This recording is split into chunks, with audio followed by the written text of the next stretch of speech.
sponsored by Elgato, who created this lovely stream deck. For more information about the stream deck, the link is in the description below.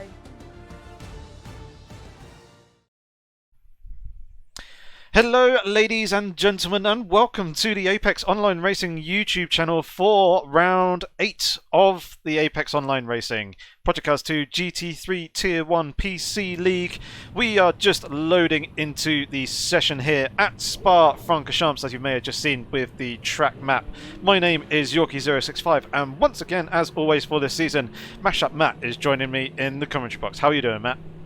I'm very well, Yorkie. Good evening, everybody, and we are heading towards the back end of this championship. 3 races left to go, and as the man you're looking at now, Strongest Avenger, is our championship leader. We still have 5 drivers that are realistically in with the chance of the championship, and with today's reverse grid and unpredictable conditions to come as well, I feel we're in for an entertaining evening. Yeah, definitely. So just as you touched on, it is going to be a 90-minute race that we have for this evening. You said that it's going to be a reverse grid start, shall I say, based off the championship order. You can see the top half of the table there, and the battle at the top being fairly close between the top 5. It's 90 points. Between the top 4, it's 72, 55 if you go down from Strongest Avenger down to Yorguk.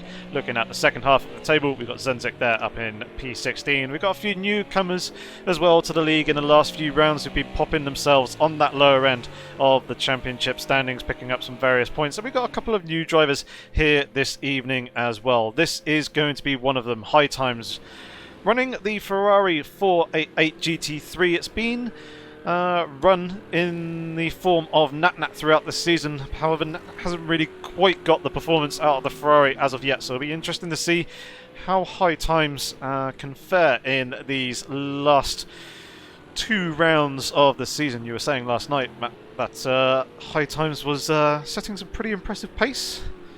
Very much so. He, in the social race, he managed to finish in 5th place. He was running 7th, but a couple of mistakes gave him that position, but he was consistently lapping on the pace of the leaders. So for a newcomer, this is one we're definitely going to have to keep an eye on tonight. But of course, the main focus of our attention is the battle for the championship, as you were touching on just there. And I reckon it'll probably go down to the wire, because there's not a lot to choose between the 2 Lamborghinis and Strongest Avenger so far, based on what I saw last night. So a fairly intriguing race coming up. Yeah, definitely. And just to add a little bit more chaos to the mix for this 90-minute race, as you said earlier, we have some mixed conditions. There is some rain forecast for the midpoint of this race, so it'll be interesting to see how that will come into play and whether it will affect the order. Obviously, drivers just doing some reconnaissance laps here, just kind of getting into the flow and rhythm. Obviously, dry conditions at the moment, but no doubt that rain is really going to mix things up. Absolutely. Some of the drivers last night were trying out different tyre strategies, deciding what to run on early on and then what to run when the rain subsides later on as well. We're just going to take you through this lap of the world-famous Francorchamps circuit on board with our championship leader as he just comes out of Radion toward the Kemmel Straight. And of course, if anyone is very attuned with the world of motorsport, will know pretty much all there is to know about Francorchamps, and it is definitely one of the drivers' favourite, and I suppose it's a favourite of ours as well, Yorkie. Yeah, definitely. Just as I was saying before we went live to you, this circuit has a bit of a love-hate relationship with me. A lot of people tend to love it. I love the circuit. However, the circuit doesn't particularly like me. Whenever we have an organised race or a league race here, things just seem to take a very dramatic turn for the worst, no matter what I seem to do. But as you say, fan favourite, 7 kilometres in length, 4.3 miles, a total of 20 corners. We're just coming through a very high speed double left of Puon at the moment before climbing back up the hill towards I believe this is known as Campus Chicane or Piff Paff. There's a few corners around this track that have a few various different names. But obviously coming out of Campus Corner, we come down to the famous Stavalo, a good spot for spectators up on that banking onto the left-hand side of the track there before committing to curb Paul de Frey. And the guys really trying to maximise the speed. Going through that corner on the run along this I won't necessarily call it a straight because there are a few kinks, but it's completely flat out along this section. Before we come to Blanchimont, there may be a slight lift through here for a couple of drivers depending on their aero setup. Obviously in the wet conditions, we'll probably see most drivers opting to lift to stay within the legal limits. We saw Strongest Avenger kept it completely flat through there. Before we come to the chicane at the end of the lap, obviously changed some years ago from the bus stop chicane to the layout that we have now, but Strongest Avenger saying a bit of a benchmark time for us to reference against with a 2 minute 17.742. Let's see how high times goes then on his first fly-in lap. Let's see how well his pace is relative to those at the front as he comes towards the start-finish line. And a 2 minute 20.1, a little bit off Strongest Avenger, but fairly consistent with what he was running last night. He is running quite a heavy fuel load from what I've seen on there, so just getting in a little bit more race practice. Let's have a look at some of the other runners in this field, and this is one that we will probably have to keep an eye open for, considering that Fubar won the social race last night, and his pace will definitely see him strongly in the top 10. Whether you can repeat that form is another thing, of course, but he feels fairly comfortable, especially running in the wet conditions. That's where he got most of his performance out of the car yesterday. So, not one we normally look at for race victories, but definitely someone we should keep an eye on tonight, Yorkie. Yeah, definitely. Just looking at Fubar's previous race results, his best race so far was a 7th position. That was in round 2 at Bathurst. Pretty much all his other results, bar one, have been in and around the top 10. He's got 2 11th positions, 3 top 10s, or 3 10th positions, shall I say. A 21st position in the second race at Zolder, and then he's got a couple of did not start, so he's in 12th position in the championship. But if he can get a solid result, as you're alluding to, that will probably bounce him up quite far up the leaderboard. He's 9 points off the back of Beauge France, his nearest rival. So if you can score that good handful of points, you can certainly make some ground, and no doubt a number of other drivers, as you say, with those wet conditions, will be looking to try and capitalise on that and seeing if they can get a little bit further up the field. Obviously, they've got the reverse grid order as well to help some of them a little bit. Yeah, so be prepared for a little bit of chaos here tonight. There'll definitely be some incidents, I can almost guarantee you of that. Here was one who was running strongly yesterday as well, last season's champion, Andrex. He was running fairly solidly in the top 3, or top 4 as it ended up at the end of the race. Seeing as we've just got a couple of minutes of this practice session to go, let's just focus on some of the guys who have been in and around the midfield, the likes of Kirinik and Cameron.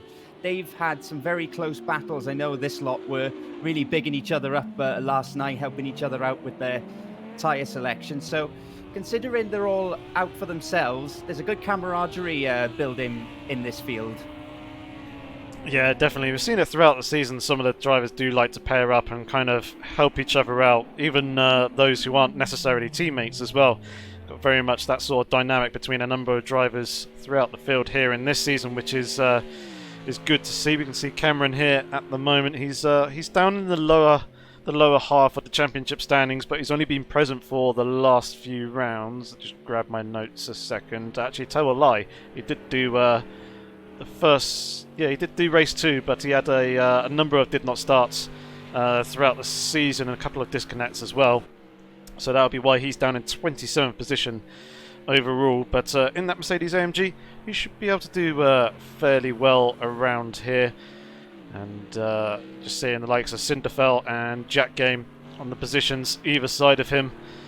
And if Cinderfell's brother and dad are watching as well, shout out to you, and a shout out of course to everyone else in the live stream chat.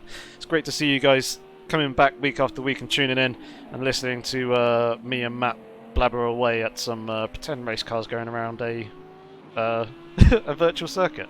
It's not a bad life to have, is it? No, it's not. It's good. I like it. Speaking of Jack, we just saw him lose a little bit, lose the back end a little bit through there. But of course, they're just pushing the limits at the moment, just as we get some preparation time in ready for the race. A few of the cars haven't set times. They're just out there just doing a few reconnaissance laps. But yeah, fairly looking forward to this. It's nice to have another Ferrari in the field.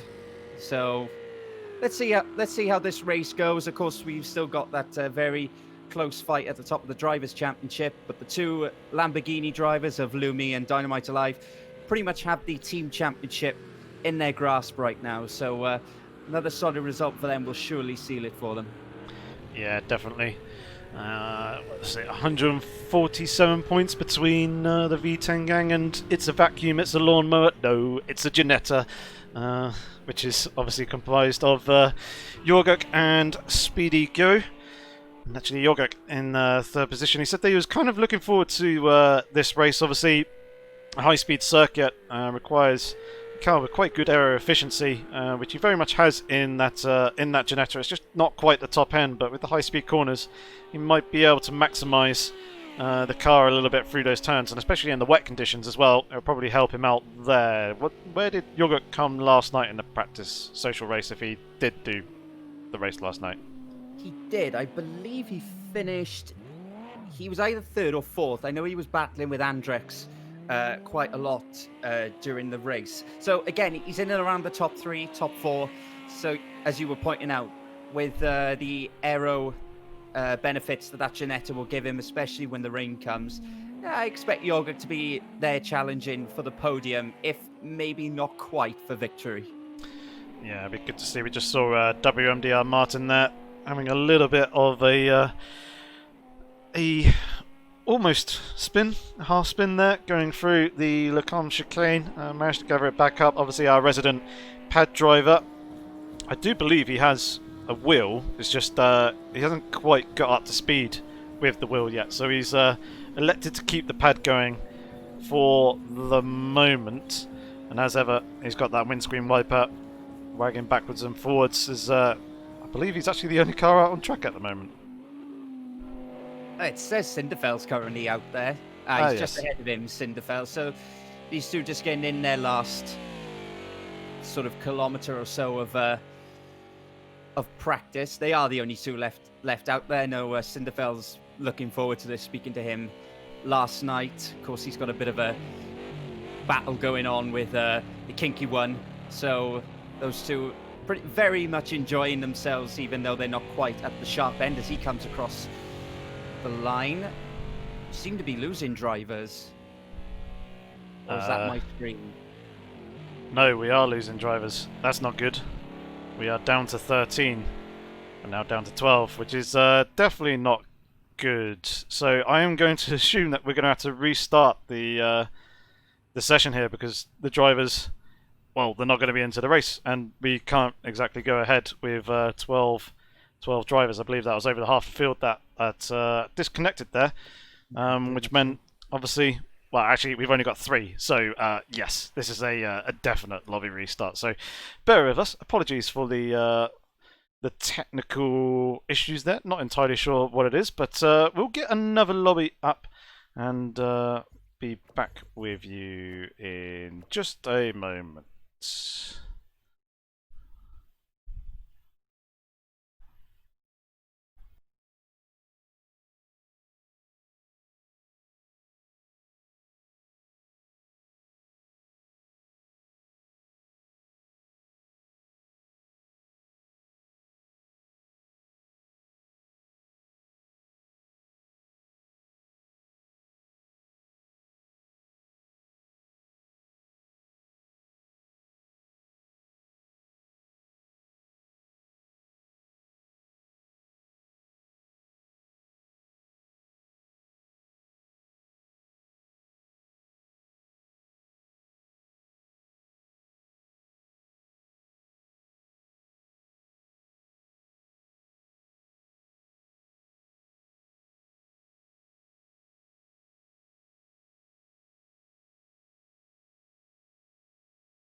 Hello, ladies and gentlemen. We are back. Apologies for the slight delay there with the stream issues. It turns out our league coordinator was having some wheel issues, and the lobby ended up getting restarted because of that. So we'll be launching back in just a moment. We'll be doing a just a 5-minute practice session just to double check that everyone is all good, ready, and there are no further issues, and then we will be going into the race. So we are just launching the lobby now.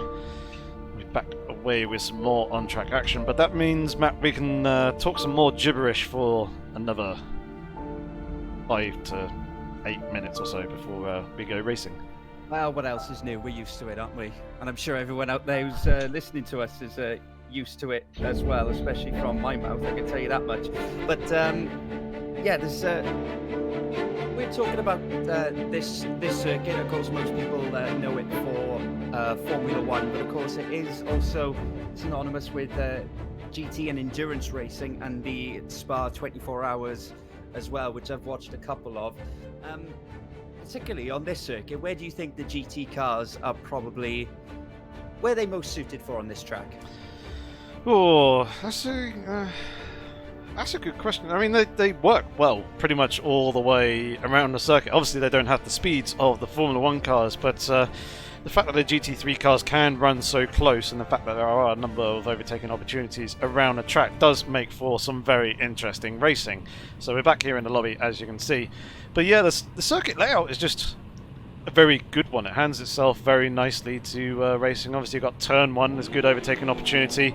Even with the GT3 cars, Arouge and Radeon are as impressive as ever, if anything, a little bit more impressive in the Spa 24 hours, with the sparks being kicked off the cars as they ground out going through the compression there into Radeon. And then obviously you've got Lacombe Chicane, it's a good overtaking opportunity at the end of the Kemmel Straight. The Bruxelles hairpin. Pouon if you're feeling particularly brave. Campus is fairly good. Stavelot isn't really an overtaking opportunity. Blanchimont if you're extremely brave and you're kind of there alongside, but obviously the final chicane is a fantastic spot as well, and boy, that's actually pretty nice to hear the circuit just absolutely come alive with about 10 to 12 cars all come out on circuit in very close proximity to each other. Yeah, this isn't it? Especially now when they're all just jockeying for position. They've had pretty much their practice sessions. They're just out there for a little bit of a run around now, a little bit of fun as they just get ready for the start of this race. Although it looks as if now they're all going to be making their way out. There is one car trundling down the pit lane and one car currently stationary. They're probably just talking to each other now in the lobby, just having a little bit of fun for the next 3 or 4 minutes or so. And I can imagine we'll probably see some incidents at this point as well. Yeah, possibly. I mean, we even saw one of the, I can't remember if it was a Lamborghini, but it was certainly a Ginetta having a little bit of door panel rubbing coming out the top of Radeon onto the Kemmel Straight, going through that tiny little right-handed kink that's there on the straight. Seems like we've got 2 long trains of cars. This one kind of being, actually it's not quite led by Nidelap, it's Wegwin at the head of this in the Bentley, although he's, as you can see, well, I was going to say a few car lengths up the road before he teleported to the pits, but Nidelap letting move on through that, and Strongest Avengers just behind him. There is Luke, one of the last cars to come out of the pit lane and do some reconnaissance laps. So yes, we're just, everyone's easing the nerves, getting themselves prepared, ready for some solid 90-minute racing action. But my nerves are actually shooting up in there with this little delay we've had. Of course, some of these drivers will be quite happy of the extra practice time. Some will want to get started as quickly as possible, but haven't seen much of Luke in this championship, so let's give him a little bit of coverage time then as he comes now just out of the chicane towards Stavelot. And I know some of the Audi drivers were struggling with their aero setup last night, so hopefully they've got on top of that, and we can see some fairly close racing today, which I'm fully anticipating, especially with the fast guys coming through as well, and some of the guys who just like the adverse conditions, I suppose. Yeah, definitely. I find it a little bit odd that you mentioned the Audi drivers struggling a little bit in terms of the aero of that Audi R8. obviously a very strong car around this circuit in the real world. Obviously would have thought that correlated nicely into the game, but perhaps they may just be running the wing angles a little bit too low, and therefore, as you say, struggling aerodynamically for grip. This is one man who doesn't seem to ever be struggling for aerodynamic grip. Certainly not at the front. At the rear, the rear certainly seems very, very lively across the previous races that we've had, but that front end of the Ginetta just seems absolutely dialed in every single time. No matter then if he loses the back end then, does it? Because he's got so much confidence that the car's going to stick as it goes through the apex. But yeah, I think from what I was hearing from the Audi drivers last night, they were just struggling to get the balance of having enough grip and enough straight line speed as well. But I think some of them, towards the end of the session, had a fairly good idea of where they were going to go on setup-wise for this race. So we're just about half a minute away from the end of this session. A few cars have jumped back into the pit lane. Strongest Avenger, the only one with the time so far, but it was fairly slow, 2:34. They're just trundling around now, just getting a little bit more track time as we see Yogurt now come through Blanchimont towards the chicane. Is it still known as the bus stop chicane, or is that just the fact that a lot of commentators just call it that to save face? I think they just call it that to save face. According to the track map that I have here, it's just labelled as chicane. It's not really a bus stop anymore. It's just kind of more of a right-left chicane more than anything. But yeah, as you say, just for novelty and kind of nostalgia's sake, they probably they kept the name of the old bus stop. Not too sure which version I actually prefer. I do quite like the chicane that we have now, but it's been so long since any of us have really driven the bus stop chicane, unless you do frequent the older racing sims and racing games. I think, when was it that they actually changed that chicane? Was it, I think it was back in 2006, it's saying, according to Wikipedia. Yes, because I just remember it from Formula One. They went back to Spa, I think, in 2007, when they had revised that chicane, as High Time shows us how not to take the final chicane as he comes back to the pit lane. But apart from that, the rest of the circuit, in its current guise, has not really changed much over the years, has it?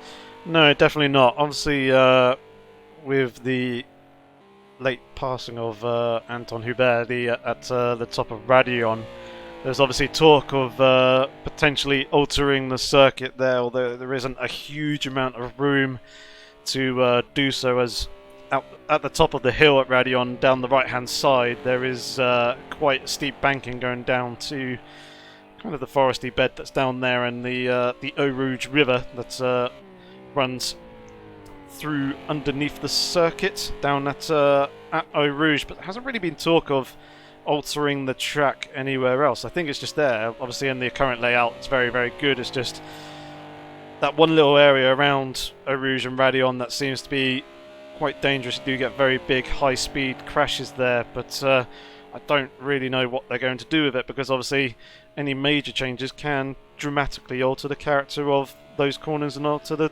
characteristics of the circuit. But safety is paramount for our drivers. Yeah, absolutely. I just remember 1994 when they made a chicane in the middle of Eau Rouge, following Ayrton Senna's death. That was the most major change, I believe. As we finish this practice session then, with a few of the drivers setting lap times, but now we're ramping up towards the main event. Yeah, so obviously the race results, or should I say practice results here, do not matter. So we're going to be jumping straight past this and onto the grid. How many drivers do we have in the lobby? 25, so it seems like we've got the majority of them in and here, which is good.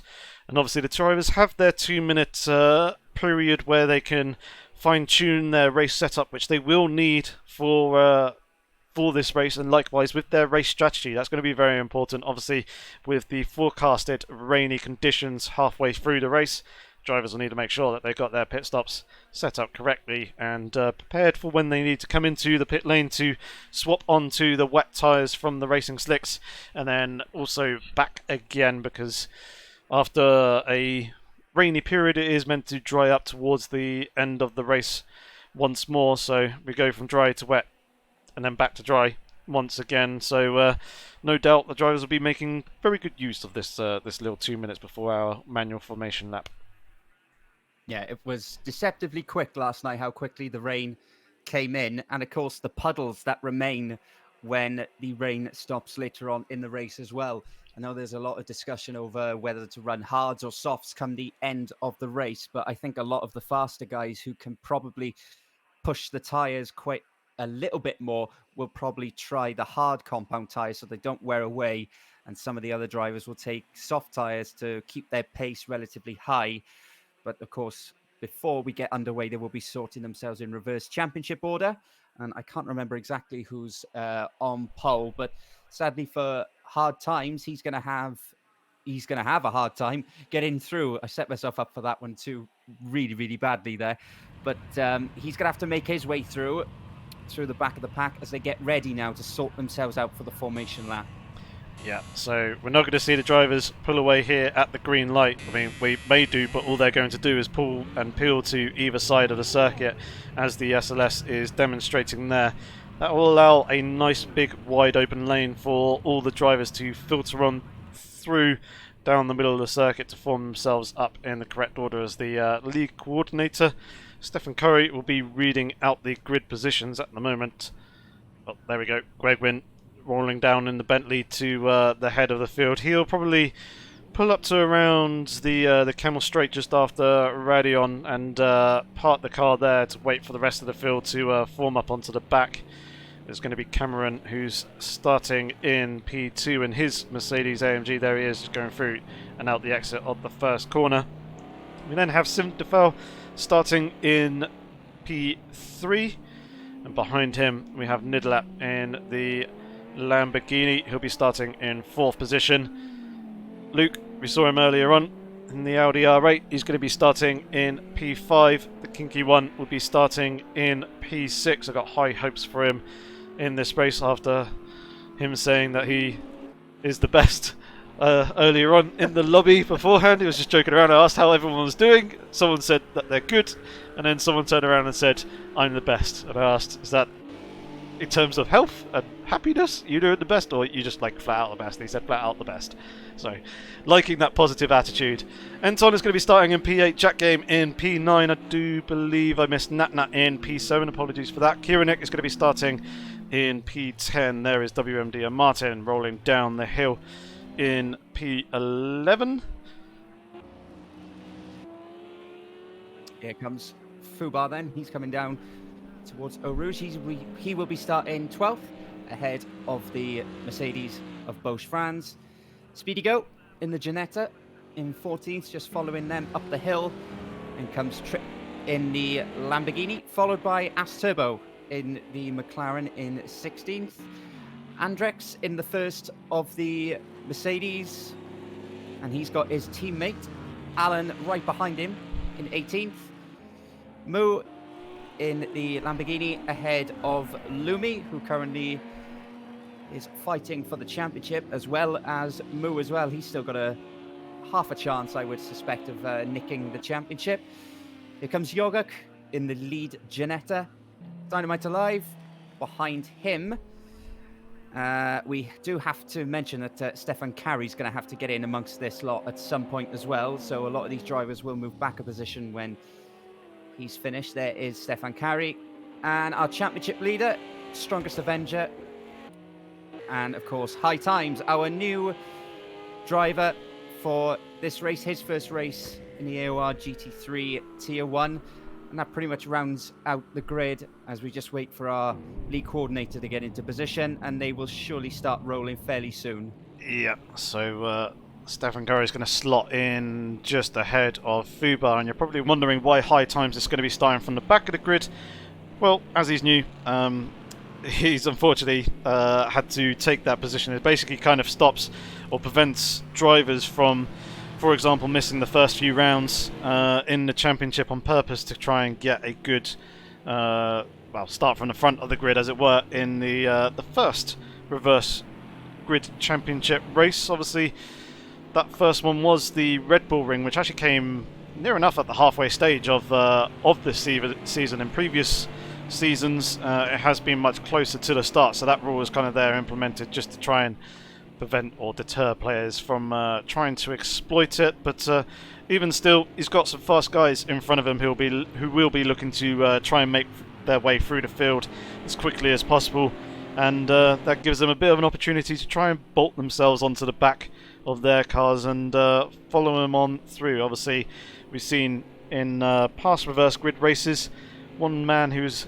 quite the connoisseur of working his way through the grid is Dynamite Alive. He's done some very impressive performances of getting through to the front of the field very, very quickly, and leaving the rest of his competition that he's battling the championship with still in and around the mid-pack.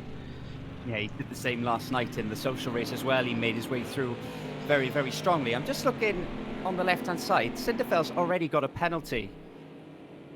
What would that be for? Did he jump the start, or because obviously, even though it's the official race start in the actual game mode, it wasn't our race start, or has he done something else? So maybe he'll be able to appeal that, but unfortunately, he's going to have to carry that for all of this race. As long as he's got proof, I'm sure that he can. It'll most likely be for possibly remaining stationary on the circuit for too long. There is a bit of a rule about that as we see the grid form up into the 2x2 formation. So yeah, as long as he's got proof that that's where the penalty has come from, he can get that overturned, because obviously we haven't seen him do anything wrong here at this stage. But man, just look at that field of GT3 cars as they're rolling towards the bus stop, looking absolutely fantastic there. A few drivers in the background just doing a last little bit of tyre weaving as Gregwin comes into the chicane now, reducing that speed down just to make sure that he gets through nice and safely. We then come to the acceleration zone, which is going to be starting at the end of this curbing that you can see here on the left hand side. So any time between now and the start finish is when he can put his foot down to signify the start of the race. He's just waiting to near enough the last moment before we go with the green light here at this 90-minute race. Gregwin leading the field down in towards turn 1. The front three remain as they were from the start. Things looking reasonably clean so far. That's one of the Audis. I think the kinky one out a little bit wide there, but that shouldn't really hurt him too much. There he is, tucked in underneath the rear wing of Natnat as they come into Aruja. Now up through Radion. Drivers getting themselves into a near enough single file formation. Natnat looked like, oh no, that's Cinderfell round. That's heavy contact between a couple of cars. Hopefully the number of drivers behind have spotted that and started slowing down. Heavy damage for the kinky one. He gets collected. Moo's caught in there. Andrex, also Alan, have been collected in there somewhere along the line. That's a rear wing missing from one of the Audis with heavy substantial damage. A few drivers would have benefited from that, but that all stemmed from Cinderfell unfortunately losing the rear end of the car coming out the top of the hill out of Radion, and then obviously that just concertinaed down through the field as they were trying to take avoiding action. Looks like Luke was caught up in that with some fairly significant damage to the front of his car. That's the kinky one that we just see there pulling off to the side. There is Moo. We saw him having some contact with one of the other drivers. I'm not too sure which of the two SLSs it was, but I think it might have been either Andrex or Alan. Just quickly scrolling on down through the field. It looks like it may have been Alan as Andrex is up in P14. Yep, we do indeed. Sat in the middle of the track. There is Alan trying to recover. It's Natnat, unfortunately, who's had another spin down at Puon. Drivers having to take to the off-track areas to try and avoid his Ferrari in the middle of the track. But my God, what an eventful start to this race. You can say that again. We were waiting for all the incidents to happen.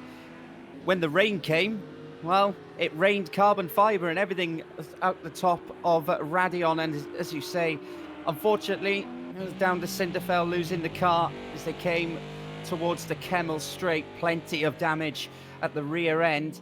And I've just seen that Cameron actually did get in front of Gregwin quite about halfway through the lap, but the Bentley is back ahead. But Moo was caught up in it, but luckily most of the championship contenders look to have survived fairly cleanly, as it looks like, well, Jorgek's actually now the head driver of the championship contenders with Strongest Avengers, actually now looking to get past Andrex. So it was Alan then who was caught up on the first lap in that incident. Yeah, indeed it was. I did think of something and now I've suddenly lost my train of thought there. But yeah, the driver's obviously pushing on hard here, trying to gain whatever positions they possibly can here in this early stage. Obviously, those drivers who have suffered some pretty severe damage can get into the pit lane to repair that now, as we see near enough 3 wide between WMDR, Martin, Bosch, France, and one of the other drivers. That would be Kiewanik, I believe. Things have settled down now, but you can see Yogurt in the background here trying to slip on past Bosch, France. I think indeed it was. So that was actually, no, sorry, that wasn't Yogurt, that was Speedy Go, but Yogurt's got a penalty as Fubar looks down the inside of Kiewanik, coming there into the Bruxelles hairpin. Doesn't quite manage to make it work, but he's still by side as he comes into No Name corner. Here we can see Yogurt slipping down the inside of Enton and slipping himself up into 10th position. Trip just behind him there, followed by Andrex, Strongest Avenger. Then got Dynamite Alive and Lumi. So two V10 gang Lamborghini drivers have now swapped positions. It was Lumi who was ahead, very close there between Enton and Andrex, but they avoid brushing door panels with each other. Strongest Avenger going a long way around through Piff Paff to take that position, and it seems like one of the Lamborghinis is trying to follow him on through. That is, I believe, Yogurt taking the trip through the grass there. Actually, no, sorry, excuse me, that's Speedy Go. Just looking at the standings there on the left-hand side, it seems to be drivers are swapping positions all over the place. Yeah, we can't really keep up with this at the moment, but it's incredible action so far as we see the championship contenders trying to fight their way through, and that is Trip and Speedy Go going side by side towards Blanchimont.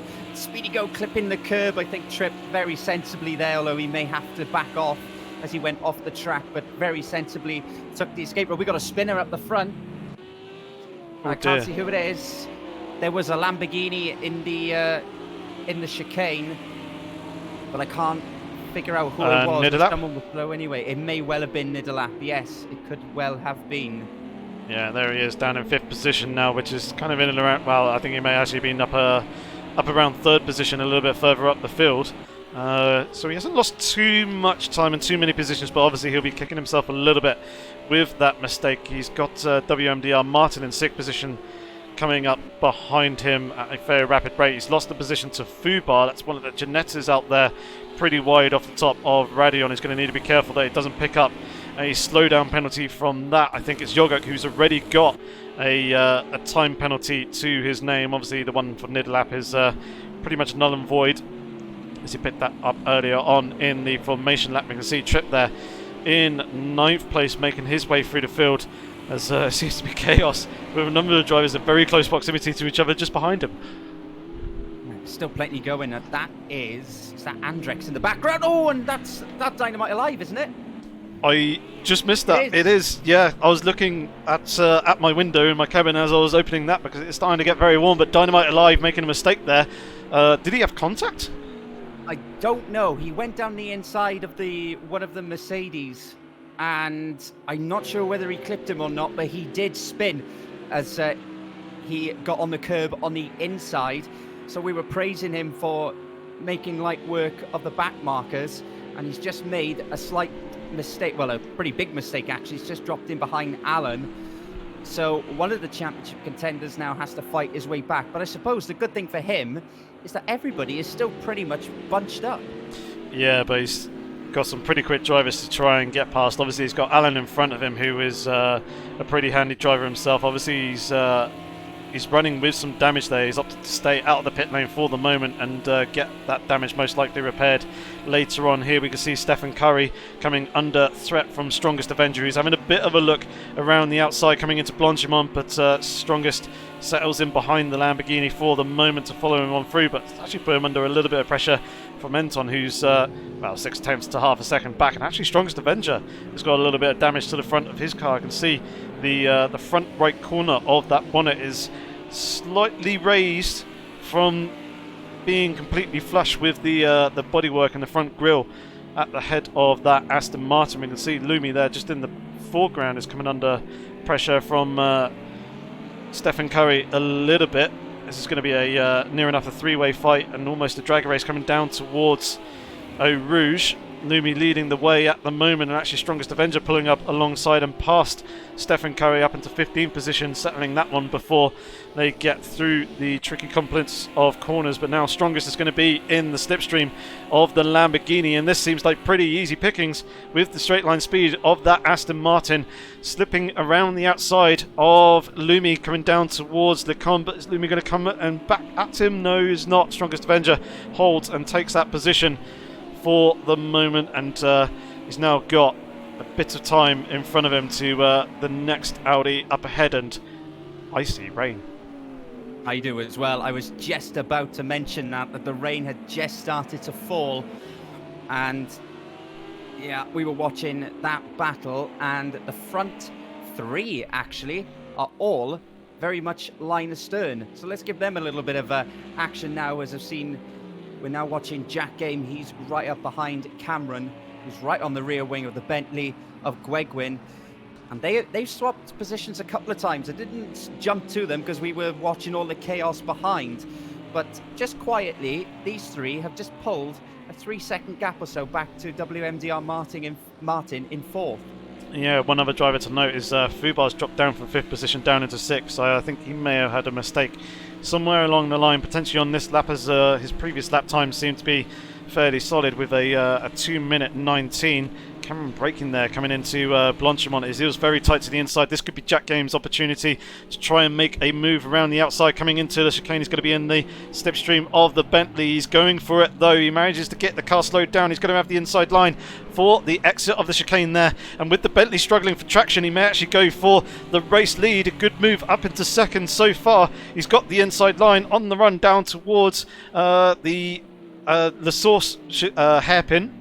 He's gone and done it. He's slopped himself up into first position, but of course he's now going to be under threat from the two cars behind us. They're going to have the slipstream. Yeah, he had a bit of a love tap with Gwegwyn as well on the exit of La Source. Now as they come down towards Eau Rouge, how's that Bentley going to handle going through? Fairly well, as Jack goes a little bit wide, and Gwegwyn on our timing screens is back in the lead. And here comes Cameron as well. They may go 3 wide towards Lecombe. Jack is still there on the inside a little bit. That grunt of the Lamborghini may just help him back into second. Not quite, as Cameron moves back up into second place. So after all that, we have exactly the same order that we had about a lap ago. Yeah, and I can actually see now that Fubar he's now dropped down into 7th position as Speedy Go has taken the place away from him, and is looking down the inside of WMDR Martin there. That looked awfully close going in towards the first of 2 apexes that you tend to take in that corner. The rain is getting heavier, but that top 3 has allowed this 4-way fight between both France, WMDR Martin, Speedy Go and Fubar to close up on towards the back of them. It's good stuff to see the battles going on throughout the field, and that's Fubar's opportunity to slip on through, not before nerfing Speedy Go off the road a little bit there, possibly with a little bit of understeer on the exit as he's trying to keep his foot in. Let's go pretty defensive to try and stop the Ginetta from sliding up the inside, coming into Piff Paff / Campus corner. Speedy Go having to go around the outside now of Fubar as he lost the momentum trying to pass WMDR Martin down a gap that was near enough. Not really there. Now I would have thought that the Renault would have the straight line speed advantage over the Ginetta, but Speedy Go is tucked right there, near enough underneath the rear wing of that Renault, sticking his nose in, coming in towards Blanchimont. Jumps on the brakes a little bit just to avoid going into the back of him, but here comes Yogurt. Look, he's going to be possibly trying to slide down the outside there and pass his teammate. No, Speedy goes going for the lunge down the inside of Fubar. Does he manage to get it slowed down? It's 3 wide going through the bus stop of Yogurt on the outside. A little bit of door panel rub in between Speedy Go and Fubar as they came out through the exit, but Speedy Go managed to get that position. Here comes his teammate though, Yogurt, trying to look around the outside, coming into the first turn of lap 6 of racing laps. Obviously it says lap 7 at the top there. We had the manual formation lap at the beginning. For the moment, Yogurt is going to be slotting back in behind that Renault once again, unless he's going to get ultra brave and try and make the move coming into Eau Rouge corner. No, he does back out. I think the patience is the better part of valor, especially if Yogurt makes a slight mistake such as he did there, and Fubar makes a slight mistake there as Yogurt once again is trying to pressure on And even Andrex and Tripp are trying to cash in on this fight as well. It's going 3 wide of Andrex, trying to pass the 2 as they come down towards the Francorchamps chicane. Here comes Asturbo. There's contact. There's multiple car spinning round. Round goes Fubar and also Andrex. That was all down to Asturbo there. Just missed his braking point. He does the right thing though and slows down to allow Andrex back on through. He needs to do the same with Fubar, who's there on his outside and is going to do so. But Andrex almost making that move work and gaining an extra 2 positions, but unfortunately that was robbed from him with a slight misjudgment from Asturbo. Yeah, I wonder if that's a sign that the conditions now are just starting to, as Dynamite Alive gets very much out of shape now, and this will allow Andrex a chance towards Puon, which he really can't take. Well, I'm wondering now if some are starting to struggle with tyre temperatures and maybe even their brake temperatures as well, as Asturbo went in there very, very deep. But through all this, Strongest Avenger actually took advantage of all that and has passed a lot of them and is up into 9th place. The only main championship rival ahead of him is Yogurt now, so a fairly decent opening stint here for the championship leader. Yeah, I've got a bit of a question mark over Dynamite Alive. How the hell has he managed to work his way through the grid to get onto the back of Strongest Avenger so quickly? It's only a second and a half between them. Obviously, we saw Dynamite Alive a little bit further down through the field, and actually down in 20th position. Unless there's, in fact, Lumi who's Lumi was further up ahead. Yeah, he was, wasn't he? And here come a lot of them then. Few of them are into the pit lane already. So, yes, that's an indication then that the conditions are changing. We've got Bosch Franz, Jack Game, and Cameron pitting from the lead. Gwegwin has stayed out, interestingly. Yeah, you can see the times of the drivers in and around the 2-minute variations of 20s. We've got 22s, 21s, 23s. There's a 28 in there, 33 or 30. Obviously, probably with the contact. Yeah, indeed, that is Andrex being one of them, Fubar being the other who had the spin at the Francorchamps chicane at the end of this straight here. But Speedy Go now finds himself in 2nd place with WMDR Martin for reasonably close company. Lumi is into the pit lane, possibly repairing some damage. Obviously, he will need to take on potentially a little bit of fuel and changing the tyres. Yogurt is in, and he's got some scuffs down the left-hand side of his Ginetta as he's going to be coming out behind Tripp there in the Lamborghini. But it'll be interesting to see whether that was the right lap for the drivers to jump into the pit lane, to jump onto a set of wet tyres, or whether it would have been best to stay out a few more laps, such as a couple of other drivers are doing so here. Yeah, such as the likes we're looking at now, like WMDR Martin, Speedy Go as well, who's up into 2nd place, and we have Strongest Avenger and Dynamite Alive not that far behind them either.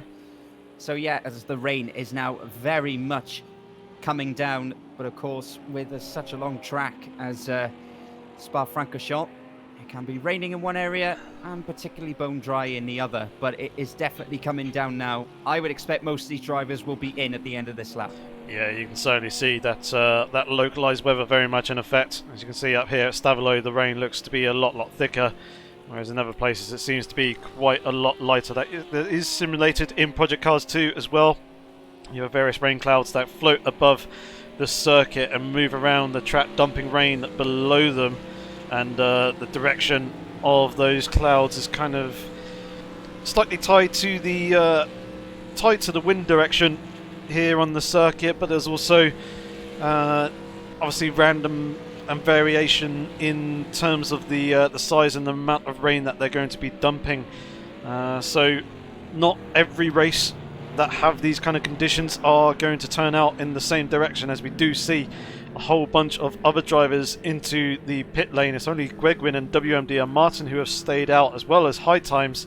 He's trying to run that Ferrari a fair bit longer and seeing what he can do in terms of the strategy, but that does look awfully slow there through turn 1. A lot of them were trying to see if they could possibly run the soft tyres early on and just get a couple of extra laps when the rain was coming down, but a lot of those drivers now, especially the ones that have already changed onto the wets, they will be a lot faster, you would have thought, especially for the next lap or so. So let's see what the front 3 can do. It's hard to imagine that they've all started on wet tyres, because they would definitely not have lasted these 8 laps or so into this race. Yeah, they definitely would have been overheating and really struggling for grip, as we do see a number of drivers coming out of the pit lane now. Crucially though, Dynamite Alive and Strongest Avenger have come out ahead of Yogurt, who was ahead of this pair, and in fact Dynamite Alive has hopped Strongest Avenger in the pit lane as well. So we're seeing a slight shuffle in the grid here with these pit stops already. Yeah, I think some of the drivers may take the fuel on now. Some will put the fuel in later on in their second stops. A few drivers not entirely sure what to do in terms of their strategy. But yeah, Dynamite Alive ahead of Strongest Avenger. Yogurt just there in the background. They got Speedy Go and Boj Franz ahead of them. And those two have already made their stops, am I correct? They have indeed, yes. Those two have been through the pits. Yes, absolutely. So it'll be interesting to see now when the front three come in and where they will slot back in. Because if you were to look at it, if they were to pit now, Speedy Go will be leading this race, although now Boj Franz is pretty much all over the back of him, and they're about to be joined by Dynamite Alive and Strongest Avenger. So this battle is really for the net race lead. Yeah, and it's in and around at this point definitely be coming into the pit lane. You can start to see the spray being kicked up off the tyres of these GT3 cars. That is a sure indication that the conditions are no longer suitable for the slick tyres, and you definitely need to be on a set of wets, as WMDR Martin is into the pit lane, as well as High Times there in the background. Interestingly, Gregwen is pressing on in the Boatley, the Bentley boat. I wonder if wow, I wonder if he's done what you possibly suggested of starting on a set of wet tyres? That'd be incredible, because I'm looking at the timing screens now, and through most of that lap, he was pulling away. Now, even though they were fighting behind him, you know, the likes of Speedy Go, Boj Franz, Dynamite Alive, and Strongest Avenger were fighting, he was still pulling a gap. Although, just as I say that, it starts to come tumbling down. Although, my screen is just resetting itself, it seems to be. Well, that would be an incredibly audacious strategy if he's done that. And if he's made those tyres last, this could turn into a masterstroke. I will probably explain why he was under quite a bit of pressure from some of the other drivers in the opening phase of the race as well. So we'll have to keep an eye on him just to see if he has pulled off that strategy. We've got Dynamite Alive alongside Boj Franz. There's pretty much nothing in between the two of them as they come down the hill. And in fact, Dynamite Alive has just made me tell a lie there and pulled ahead before they get to Rouge. Quite a big lift from Strongest Avenger to avoid the curbs as Dynamite Alive bounces up all over them out the top of Radion there, obviously with the spray and also the aero wash from the other cars, coupled with also the wetter conditions. Things are going to be a little bit difficult for the drivers in terms of finding grip. We've got Dynamite Alive trying to find a way past Speedy Go into the chicane, but not quite able to do it under braking. The Ginetta sticking very nicely to its line through the corner. Dynamite Alive holds on to that final podium spot for the moment. I'm still surprised that Dynamite Alive has managed to come from 21st odd position in and around lap 2 or 3 and is now, well, he's trying to go around the outside of P2. Oh, he's going to get squeezed in there just as Boj Franz was getting onto the back of him as well. Now he's got the inside for Pouon. I would expect he'll be in front come the exit of this corner. Speedy Go tries to hang it around the outside, but doesn't quite do it. Well, we've already praised his ability to come through the pack, and he is absolutely demonstrating it to the full of his capabilities now, as Boj Franz looks like he's going to have a go at Speedy Go. Speedy Go's just clipped the curb on the inside. Boj Franz and Strongest Avenger just lurking there, and Yogurt and Hard Times, who has just come out from his pit stop, don't forget, is right on the back of this fight now. We've got a 5-car battle here for what is effectively third place, as they all, well, pretty much all of them, go for track limits, and Strongest Avenger's got a much better run past Boj Franz now. And the Aston Martin is up into 4th place. He'll be looking to follow Dynamite Alive through as quickly as possible. Yep, definitely, and we got the race leader into the pit lane as well, so our assumption of him possibly starting on the wet tyres may not have been correct, or maybe it was correct. He's just gone for a new set of wet tyres, but he has... Oh, that Strongest Avenger who's actually gone deep in the chicane. Just saw him there off on the inside. That's cost him the position to Boj Franz and also Yogurt. he's also managed to slip on through, but Gregwin's actually managed to hold on to the race lead. There's not much in it. It's going to be just under 3 seconds, as we can see with the delta time at the top of the screen there. But yeah, Gregwin still doing well and holding out in that first position. Yeah, absolutely, making the most of his higher starting position. And if he did start on the as high times pretty much just takes out Radion and goes through there at the top of the hill. But yeah, if Gregwin did start on the wet tyres and nurse them, and then in the early stages when some of the cars did stay out in the wet conditions, it's pulled enough of a gap to keep him in the lead. As strongest Avenger, Bosch France and that's Yoguk pretty much go 3 wide through Les Combes. I think this is going to be set for a very titanic battle now, as Bosch France looks like he's going to try to go to the inside. This slight contact, which doesn't tip Yoguk into any sort of trouble. And High Times actually having a go at strongest Avenger. Yeah, the Aston Martin's definitely got the speed on the straights, but it just doesn't seem to want to slow down for the corners at the moment. Ran deep there and allowed the other 2 drivers back on through after momentarily gaining going into the braking zone for Les Combes. High Times trying to go around the outside of Pouon here and manages to nose ahead. Does he actually consolidate on the position? No, he slots back in behind as he effectively ran out of track through the second part of the long left-hander. Seems that Yoguk has managed to get the measure over Bosch France and take that final podium, no, 4th position, sorry. It's his teammate Speedy Go who's in the final podium spot. You see in the background there that we've got WMDR Martin Tripp, Andrex Moo, Jack Game. Cameron's dropped down into 13th position after possibly some difficulties going through the pit lane. This is a nice 3-way fight that we got here. This is battled for 13th position between, it looks like, Cameron, Asturbo and Kieran-Nick, as Asturbo's having a little bit of a look down the inside of Cameron, but not quite able to do anything there into Stavelo. Yeah, these 3 were fighting each other last night, so they're used to being on the same strip of tarmac as each other, and actually Dynamite Alive is going for the race lead. Yep, he's just gone and slipped past on the left-hand side, past Gregwin, going down that start-finish straight. He's going to be ahead there going into that first turn. I doubt Gregwin probably put up too much of a fight and was rather thinking just kind of let him go, don't lose too much time and see if he can hold on to the back of him and worry about some of the other drivers behind. But already Dynamite Alive starting to pull a bit of a gap. Here is Alan closing up onto the back of Kieran-Nick. In front of him, what's the lap time difference? Fairly substantial margin, 2.3 seconds that he gained on the previous lap. Obviously, Kieran-Nick is kind of being held up a little bit by Cameron and Asturbo battling up ahead. Asturbo having a bit of a look on Cameron coming down towards Eau Rouge, but thinks better of it. Yeah, Alan's trying to make his way back through the field, of course, having been caught up in that incident on lap 1. So here comes Asturbo then. Tucks into the slipstream.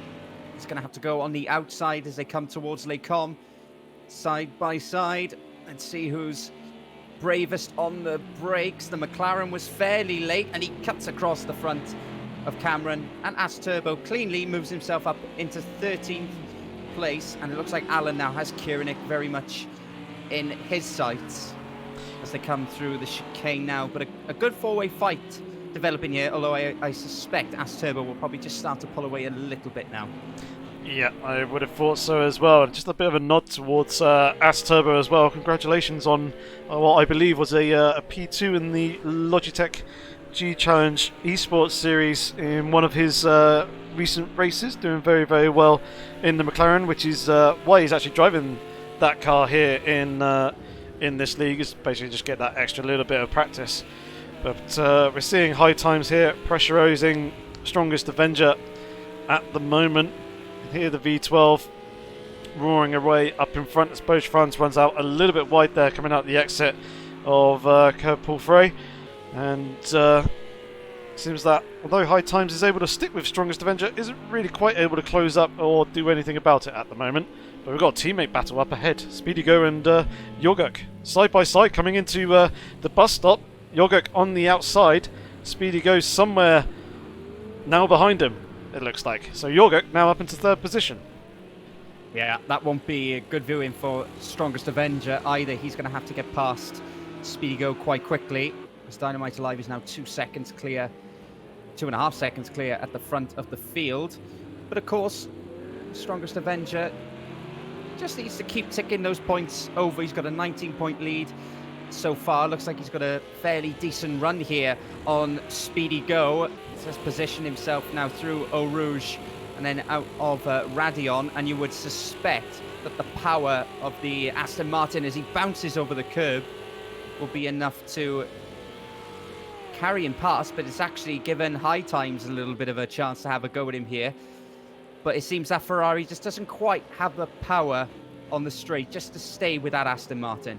Yeah, although having said that, Strongest Avenger's gone very, very deep, as we can see, bouncing over the sausage curve. Hopefully he hasn't lost it there. With that, he's going to be rejoining back onto the circuit just behind High Times after running on deep. We just saw the downforce difference between the Aston Martin and the Ginetta going through Radion there, as Speedy Go's car just looks so much more planted than the Strongest Avenger, who had to have a bigger lift, and even then didn't actually quite keep it within track limits and was kind of struggling, which is where he lost the momentum. High Times now having a bit of a look at Speedy Go, who comes across his nose on the run down towards Pouon, but High Times read that one fairly well and lifted out to avoid making contact. He's going to have the he's going to have the Aston Martin pretty close to the rear of his car. I think if High Times was a little bit closer to Strongest Avenger going through Radion, he may have been able to have gone for the move going down the Camel straight, but it certainly seems that in places Strongest Avenger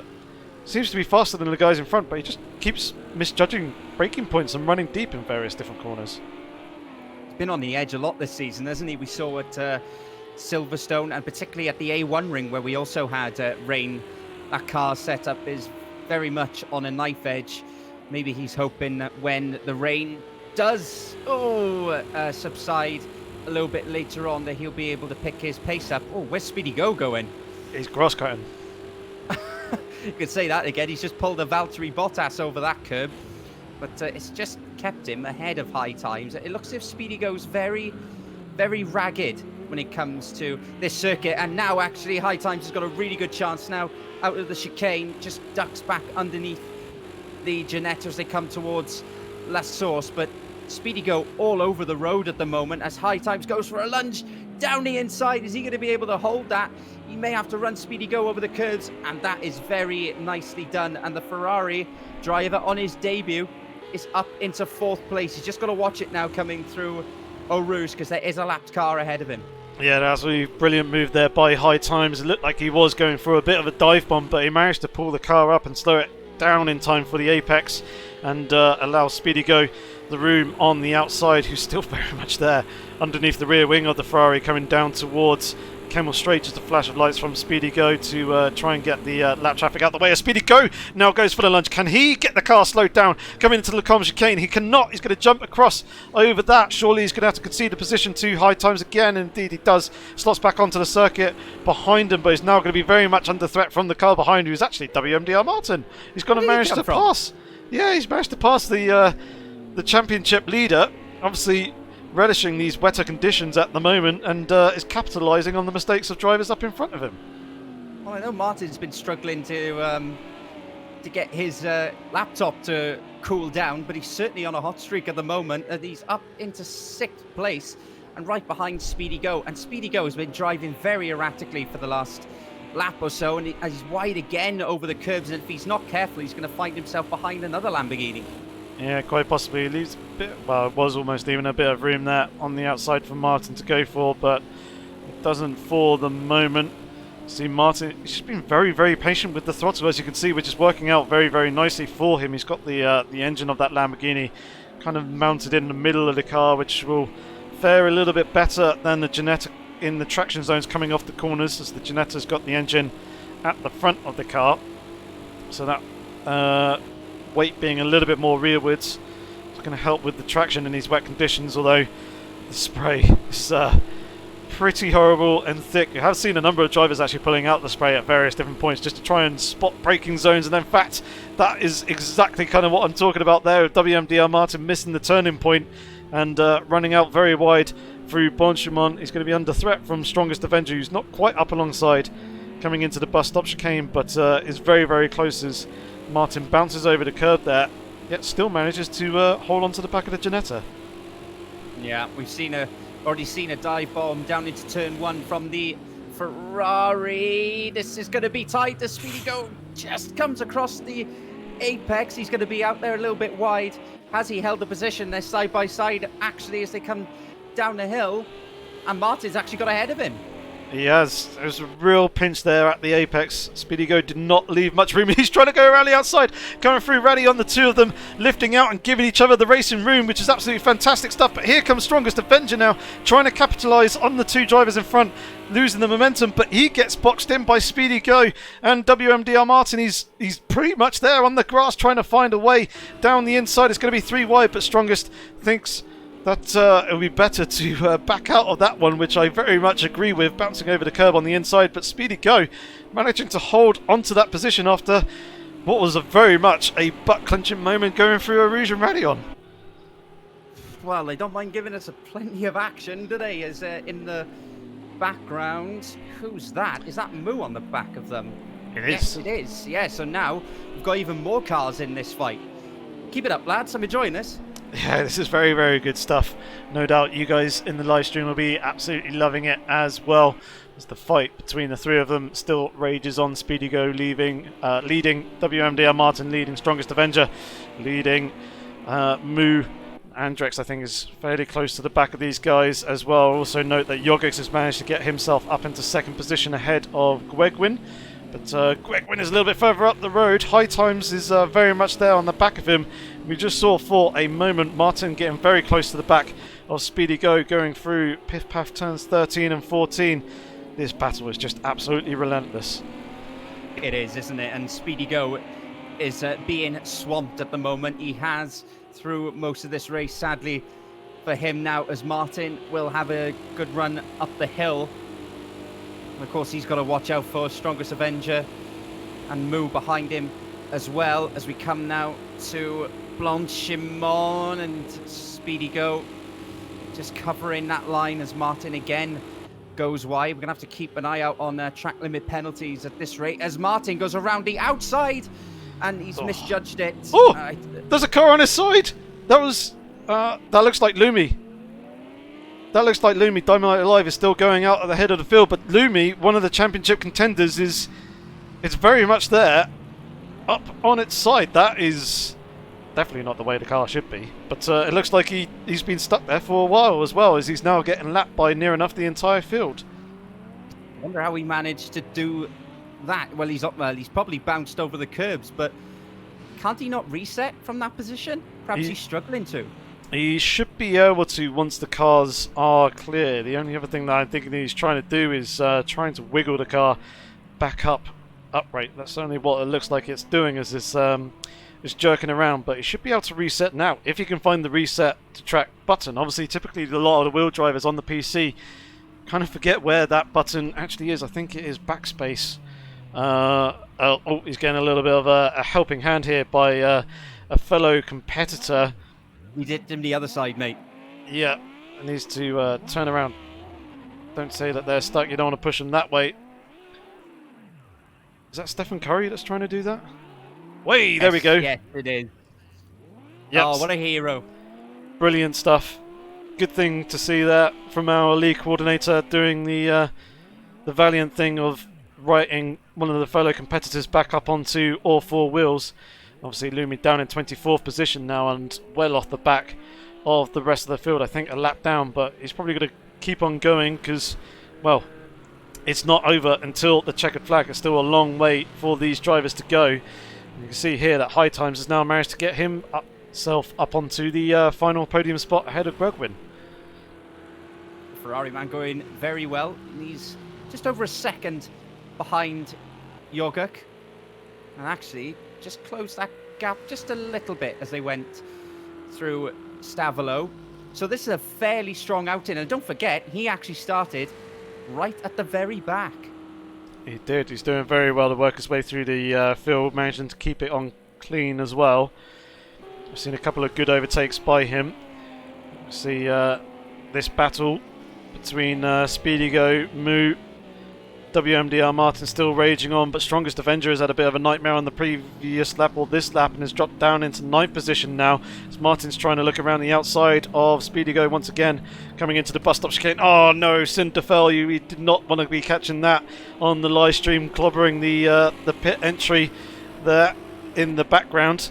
That was just really unfortunate timing for us to catch that one, but hopefully that provides a little bit of a giggle for his dad and his brother as Martin now manages to get that 5th position, and Moo is very much there alongside Speedy Go, and in fact actually pulling up ahead of him to take that 6th position away as well. Yeah, the 2 Lamborghinis pulling ahead of the Ginetta, who's had a little bit of a nightmare the last few laps, unfortunately for him. Although Moo just got a little bit out of shape, as did Martin up ahead of him, and Speedy Go's actually got a chance here to come back. At least one of them, as they come towards Lake Calm, tries to tuck back into the slipstream, as actually Moo's now is having a run around the outside of Martin. They get very close on the apex, very much bunched up, and Speedy Go couldn't quite take advantage. So sadly for him, he's lost 2 positions in what's almost a quarter of a lap. Yeah, Moo is having a little bit of a cheeky look down the inside of Martin there, going through the Lacombe chicane, and Martin just slammed the door in his face, which obviously put him a bit on the back foot, but hasn't lost too much time. We can see Fubar here trying to go down the inside of Trip. They make contact. Fubar goes round. He was tipped as one of the drivers who could be having a very strong performance, but he seems to be having an absolute nightmare here this time round this evening. He's down in 13th position. He won't be particularly best pleased with that move there, but I think he just outbraked himself a little bit going into the right-handed hairpin. It looked like Tripp gave him a bit of room on the inside, just obviously not enough, and there was contact, and around the Renault went. Here we can see Strongest Avenger back up onto the rear of Andrex, trying to pressurise for 8th position. Strongest is probably going to be hoping that this phase of rain ends fairly quickly, the track starts to dry up, and you can get back to dry weather conditions. Yeah, we're on to lap 17, well, lap 16 it will be, of a racing lap, so not even at half race distance yet, and if anything, hopefully the second half of this race will just be as entertaining as the first. The Strongest Avenger bounced across the inside curb there. Let's see, there's only a few drivers that have actually got time penalties. Let's see. Oh, okay, Yogak again. That could be passing off track. It could be from the incident earlier on lap 1. If you gain a position there, that'll be a 30-second time penalty, and then I think probably 2 seconds just for your usual track limits. As well as Fubar, 1 second for Jack Gamer, looks like, as well as Nidalap. And the kinky one, we know that Cinderfell had that 20-second penalty from the start, and Lumi's also got a 1-second penalty as well. So that's the update there in terms of the penalties, but hopefully Yoga can take that one to the stewards and get that one cleared, as Moo closing up on a fellow Lamborghini driver in the form of WMDR Martin. Is he going to try and go for the move around the outside coming into the calm chicane? He's going to need to be braking a little bit later, which he does do. He sweeps around the outside there, and that looks like a relatively tidy move, although Martin's closing back up, but Moo just positions his car rather nicely to block any attempt of coming back past, and Moo now finds himself in P5. Yeah, nice move as well, and defended it well then as he came through the second part of the chicane. That left-hander just lift off, leaves the other guy pretty much no space to go anywhere, so he has to back off as well. And Moo now has Gwegwin in his sights as well, who's running well in 4th, but I would probably imagine that probably both these Lamborghinis will cruise up to the back of him relatively quickly, but he's still on for a fairly decent result at the moment. Yeah, he's as you said, got Gwegwin just up in front of him. Should be a 4th position that shouldn't come too difficult for the Lamborghini driver. I think high times and Jorgik might be a little bit far out of his reach. I have also seen that Jorgik has actually closed up on Dynamite Alive on the previous lap, as you can see. I think Dynamite Alive may have had a slight moment somewhere along the line there. We can see high times holding on to the back of Jorgik at the moment still. 1 second between the two of them.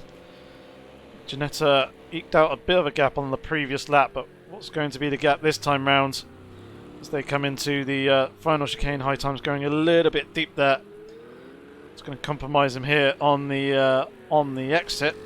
But it was a 2:34 Dynamite Alive on the previous lap.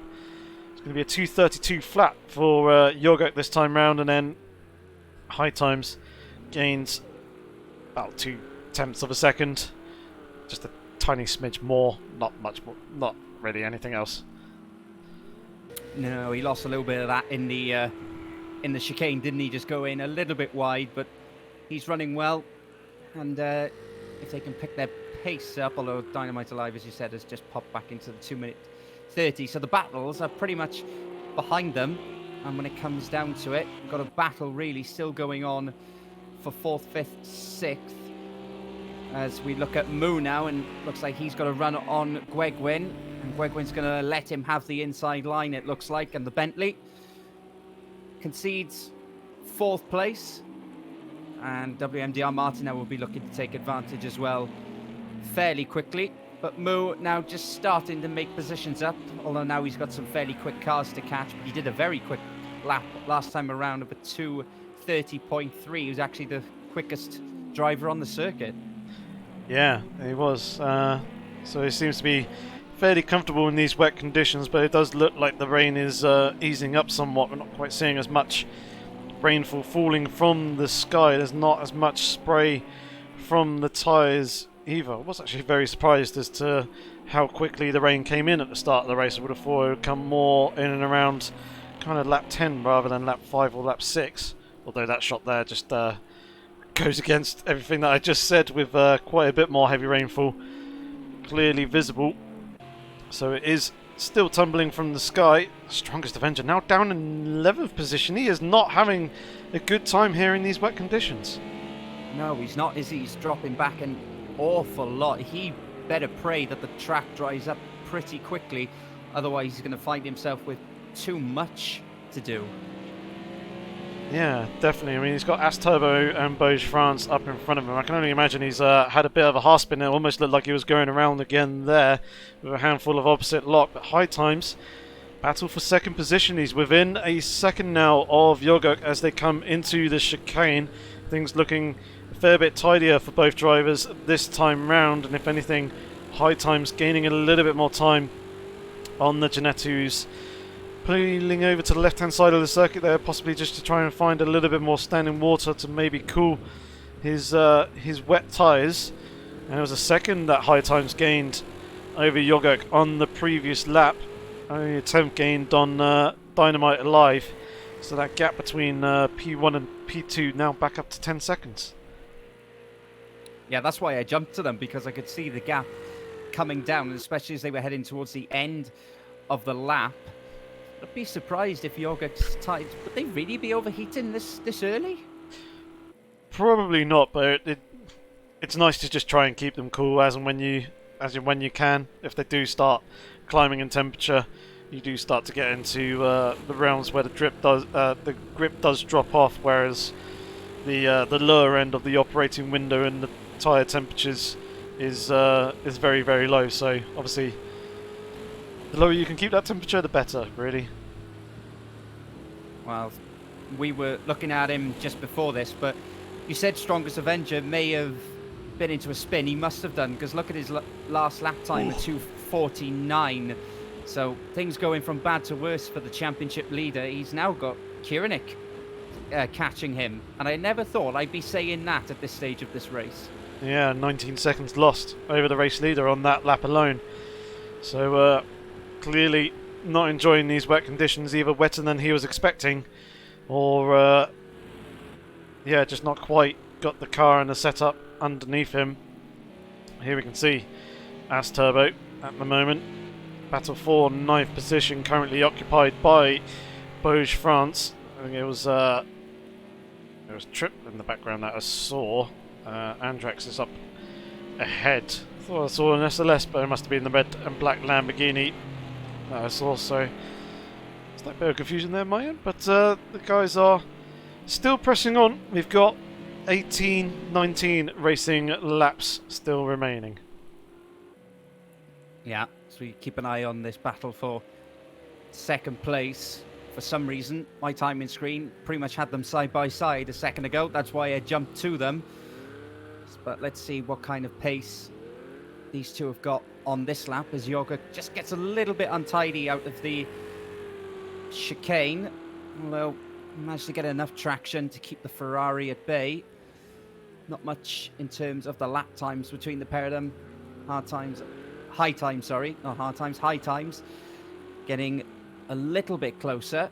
And Moo's actually taking a second a lap out of them at the moment as high times just pulls out perhaps just to get a little bit more visibility as they go towards Eau Rouge. Let's see how close he can get out of Radion. And pretty much maintains the status quo for now. But fairly consistent driving from these two. And high times are very much impressive and continuing the form that I saw of him last night. Yeah, he's doing very, very well here, keeping a nice level and measured head. It's a good result is on the cards, and that's a commentator's curse/jinx if I ever heard one. Yeah, he's just following Jorge through. We can see the headlights of Moo in the background. The gap now under 4.5 seconds, so it's coming down fairly rapidly. Seems that WMDR Martin's also managed to get past Gregwin now. So Gregwin now down into 6th place, WMDR Martin up into 5th. Andrex is the next driver to be trying to pass that Bentley. As Speedy Go is dropped down into 8th position. Just a few of the other drivers circulating in and around the top 10 as Tripp has now managed to get past Strongest Avenger for P12 as well, unless I previously missed that. I thought Strongest was in P11. I think Strongest Avenger lost that place to Tripp when you may have seen him spinning a lap or so ago. I think that's how he's dropped behind Tripp. I see. But yeah, here's the battle between As Turbo and Bouge France at the moment. And in fact, As Turbo has managed to get past Bouge France, as these two drivers were the other way around when we last came to them. So the McLaren driver now up into P9, demoting the Mercedes down into P10, but still that will be a decent haul of points if you can hold on to that position for the end of the race. There's a couple of cars just up in front, which will be the likes of Andrex and Gregwin. Here we can see the battle once again for P2. High time still sat patiently behind Jorge at the moment. He doesn't seem to be any rush to pass the Ginetta driver, does he? No, I think not. I think he wants to get a fairly good result on his first race in the Tier 1 category, and also he was probably hoping that Jorge would actually be a little bit quicker than this, and they could maybe pull away from Moo and just catch Dynamite alive, but haven't quite got the pace of those two, and Moo is now starting to really close in on them. You'll just see the Lamborghini just pop over the top of the hill in the background. There it is. And he is just hauling them in, as actually he's now got a run on Jorge as they come towards Lake Com. He's going to go for the move around the outside, trying to do it under braking, but Jorge's trying to hold the line on the inside. High Times trying to go around the outside. A little bit of contact there between the two of them as High Times bounced over the curb. He goes and holds that position for now, though. Slots in front of Jorge, who probably feel a little bit aggrieved by that, and obviously that's going to cost them time to Moo, who's closing up behind. Jorge probably won't be wanting to fight too much, possibly thinking of the championship a little bit more with regards to High Times and battling away with him. So yeah, although there was some side-by-side racing action, it looked like Jorge was kind of half willing to concede the position, but High Times just bounced over the curb slightly. It's obviously now put them up to 12 seconds behind Dynamite Alive. There is Moo in the background, as we can see in the headlights, getting ever closer. I think it's only going to be a matter of time before he's onto the back of the Ginetta driver, as on the previous lap it was nearly 2 seconds that it took out of the P2 and P3 up in front. Yeah, and that little incident, as you said, will also have allowed the Lamborghini to just to close up a little bit. Oh, and Jorge's gone round. He has good spot there in the background. He's managed to keep it out of the wall, having to engage reverse gear to keep it out the Armco barrier there and get back onto the circuit, but that's dropped him down into 5th position. Gregwin's climbing up behind him at a fair rapid rate with the speed difference between the two. Gregwin coming from normal racing speeds and Jogurk very much accelerating up from that spin. He's going to hold it coming into Blanchemont though, which is probably going to be a bit of a saving grace, as I doubt Gregwin's going to have the run to try and make a move coming into the bus stop chicane, but just a slight lapse of concentration there potentially from Jogurk. Maybe a bit of frustration as well, as you know, he'd just been bounced out of 2nd place, but yeah, just lost it just coming out of Stavolo, and that's cost him, although he's still in a fairly decent position. But the problem was his pace before he had that spin wasn't particularly great. He was lapping at probably the same pace of what WMDR Martin is running at the moment in front, who's just got ahead of him due to that spin. So he may just have to hope now that when the conditions dry out, he can pick the pace up and maybe catch the guys in front. Hopefully it didn't cause too much damage to him, because he just tapped the wall as he spun on the inside.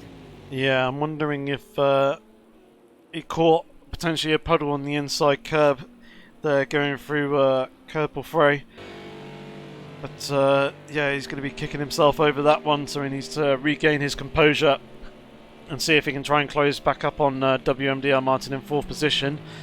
See, Speedy Go's managed to pull a bit of a gap to Beauge France, close up on to... Sorry, Asturbo's managed to pull a gap on Beauge France and close up on Speedy Go, who's the Ginetta just there, less than a second up in front of him. And in front of Speedy Go is Andrex, who's now up into P7.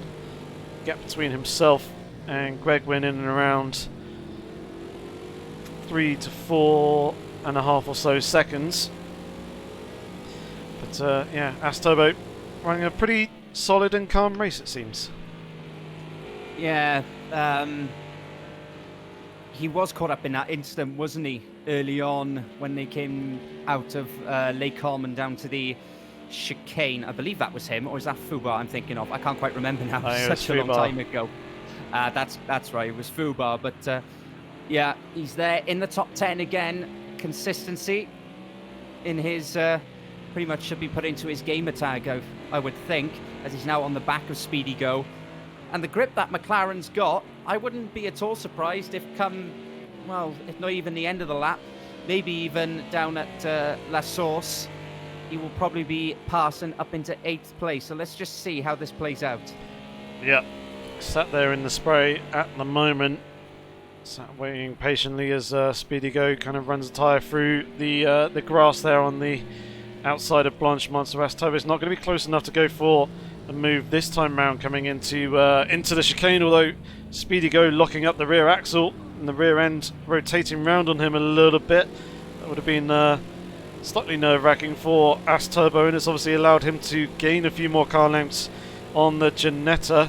He's not going to go for the move coming into La Source as Speedy Go is defensive. Instead he's going to look to the outside and possibly try and do a little bit of a switchback here, try and get the good run coming down the hill down towards Eau Rouge. The McLaren is pulling up alongside the Ginetta at the moment. It's going to be side by side as they come down to Eau Rouge and then up through Radillon. They bang wheel arches as they go up through. Speedy Go tries to slip up ahead and retain that 8th position. A flash of the lights there in a little bit of frustration.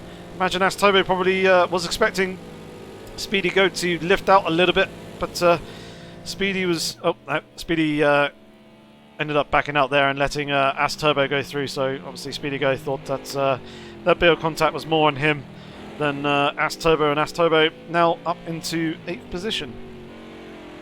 Yeah, a little bit more panel rubbing from Speedy Go, but yeah, Asturbo moving up a position as well. Let's just check in on Alan actually. Let's see how his recovery is going. He's behind Kiranik. He's in 13th at the moment. Running fairly decent pace, 233s.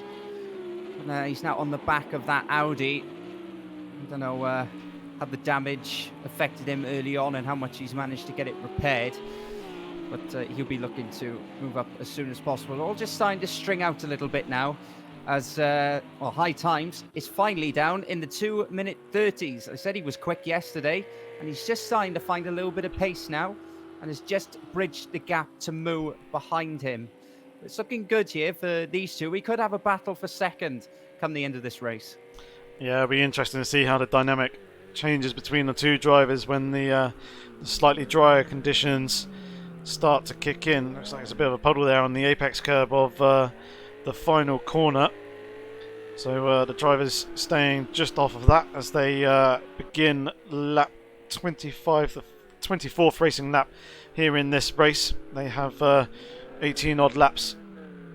Sorry, not 18, 13 odd laps remaining. They're on the run down towards Eau Rouge. I have also noted earlier on as well that Fubar has retired from the race and left the session. Lumi's got back up into 22nd position, having overtaken Sintefel at one point and actually running some pretty good pace with 2:31s.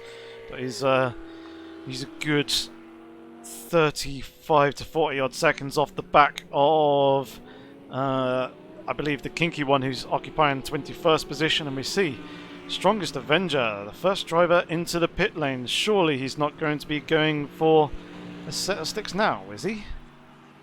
I'm not entirely sure, but I don't know whether that was due to some incidents earlier, but a little bit of the front radiator grille was a little bit bent. He's putting in some fuel, so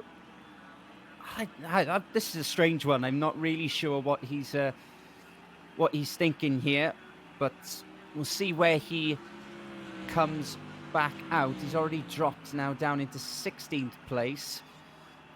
Jack Game is just coming through the final corner, so as the animations didn't quite pick up there, perhaps he did change tyres. So this is a bit of a strange strategy. Interesting, possibly just trying to do something a little bit different to kind of roll the dice and see if he can gamble and work a bit of magic for this race. As you were saying earlier on in the session, drivers possibly exploring the possibility of jumping onto a set of soft slicks to run to the end of the race. Obviously, Strongest Avenger's first adventure out of the pit lane here, if he is on those soft slicks, will be a pretty nervous one, as the track still looks very, very wet to me and probably a little bit too early for the slick tyres for my liking. But then again, what do I know, as Andrex goes and clips the curb on the inside of curb pull fray, and As Turbo slips on through up into 7th position. A massive tail happy moment for Andrex, and As Turbo just quietly now starting to make his way up the timing pages, although I would suspect on their normal pace these two are going to be stuck together for a little while. I would have thought Andrex will be a little bit frustrated that he made that mistake. And as you're saying it though, the lap times are just starting to come down. The leaders are now into the 2-minute 20s, so maybe it is the right time for them to stick on some soft tyres, especially those that are, as you said, trying something different. Maybe that's what Andrex is thinking. Possibly. Yeah.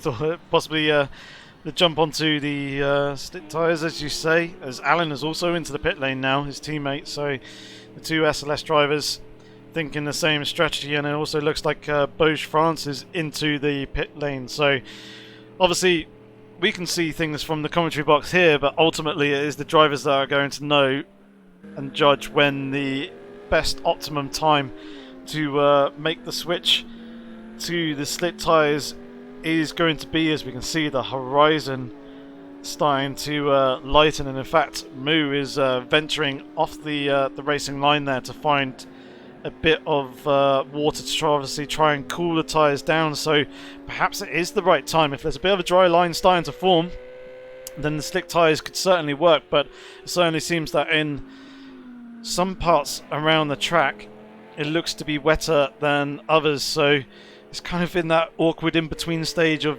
do you go for it now and kind of tiptoe your way through the wetter parts but then have the grip that you want in the slightly drier parts, but also vice versa, can you hold on to the wet tyres, keep them in the operating window and prevent them from overheating, and then make the most of it and find that lap time in the wetter, damp parts of the track. Yeah, I suppose for the leaders, it's a little bit easier for them that they can just wait for the track to dry out a little bit more. But for those that have gone on to these tyres now, was looking at Andrex as well as Anton. I think he made a mistake there, and that's allowed Andrex back up into 11th place. So let's just see when our race leaders will come in. Perhaps they'll just play it a little bit safe, just allow the track to dry that little bit more, and then come in as well, because it'll be interesting to see now the pace of these cars that have gone on, if they have indeed, well, surely they have gone on to the dry tyres as yogurt pits.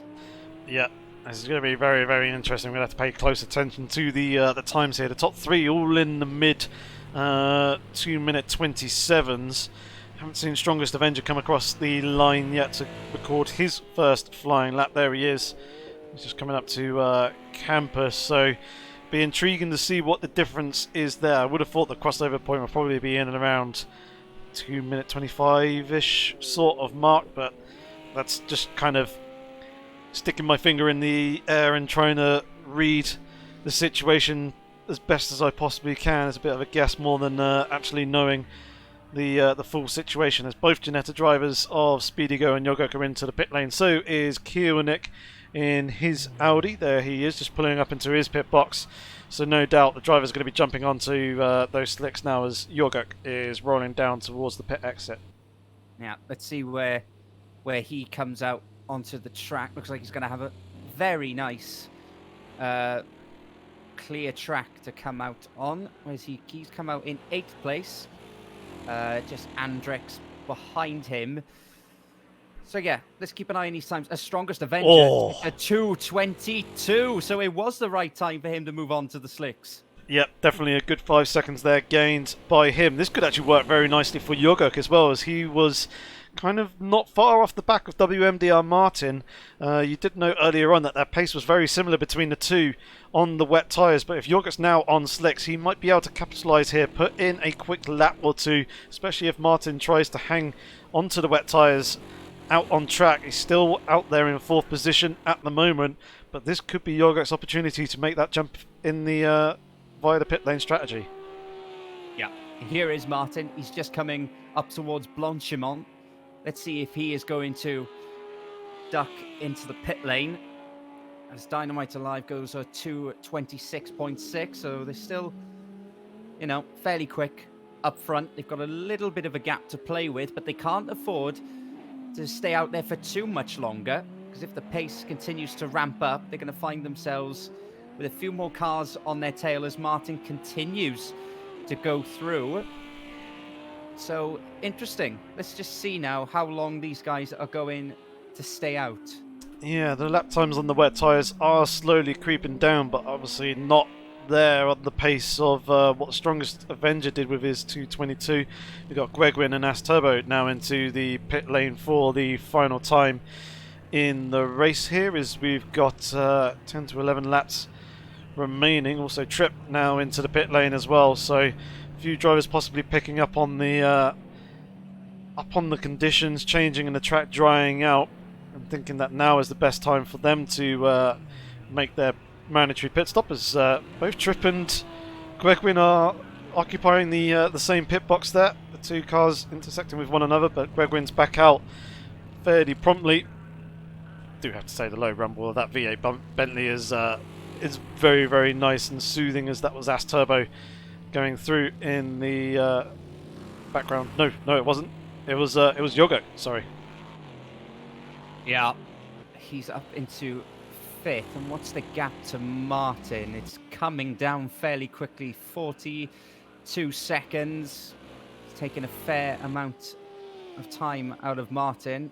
So let's see how long, or how quickly Yogok can pull that gap down. I have a sneaking suspicion here that he may well be ahead of Martin after all this. Yeah, I think so as well. He's just gained about a second from Eau Rouge to the Lecombe chicane just there. So obviously the grip is there underneath the tyres. His previous lap is not representative because that was his out lap from the pit stop. So at the end of this lap, we're going to get a real indication of the pace that Jogek has underneath him. Strongest Avenger is now up into P8 as we see a bollard there bouncing down the circuit in towards the gravel. That's going to be Luke B in front of him and getting out of the way to allow Jogek on through without impeding him coming into P1 corner. That's good stuff, although Jogek actually does run a little bit wide, carrying a little bit too much speed there going in. And here we go, the first of the top 3 drivers, Mu, coming into the pit lane. Oh, this could be interesting between him and High Times. Yes, it will be, because High Times has continued, hasn't he? So Yep. a rapid outlap for Mu. May well, he's going to take on a little bit of fuel. Let's see, where is Jogek? WMDR Martin is also pitted as well. So now we're about to see how close we're going to have a battle for the podium positions as Jogek comes up through Blanchimont. WMDR Martin is stationary. So let's see how close this turns out. Yep, definitely. So there he goes through Blanchimont at the moment. I imagine Mu is now rolling down the pit lane. Yes, indeed, he has. He's just pulled out. So he looks like he's in a relatively comfortable third position for the moment. And even Martin's rolling as well. Wow, Martin's gained an awful lot of time on Mu there. And in fact, here comes Jogek on the start-finish straight. This is going to be pretty close.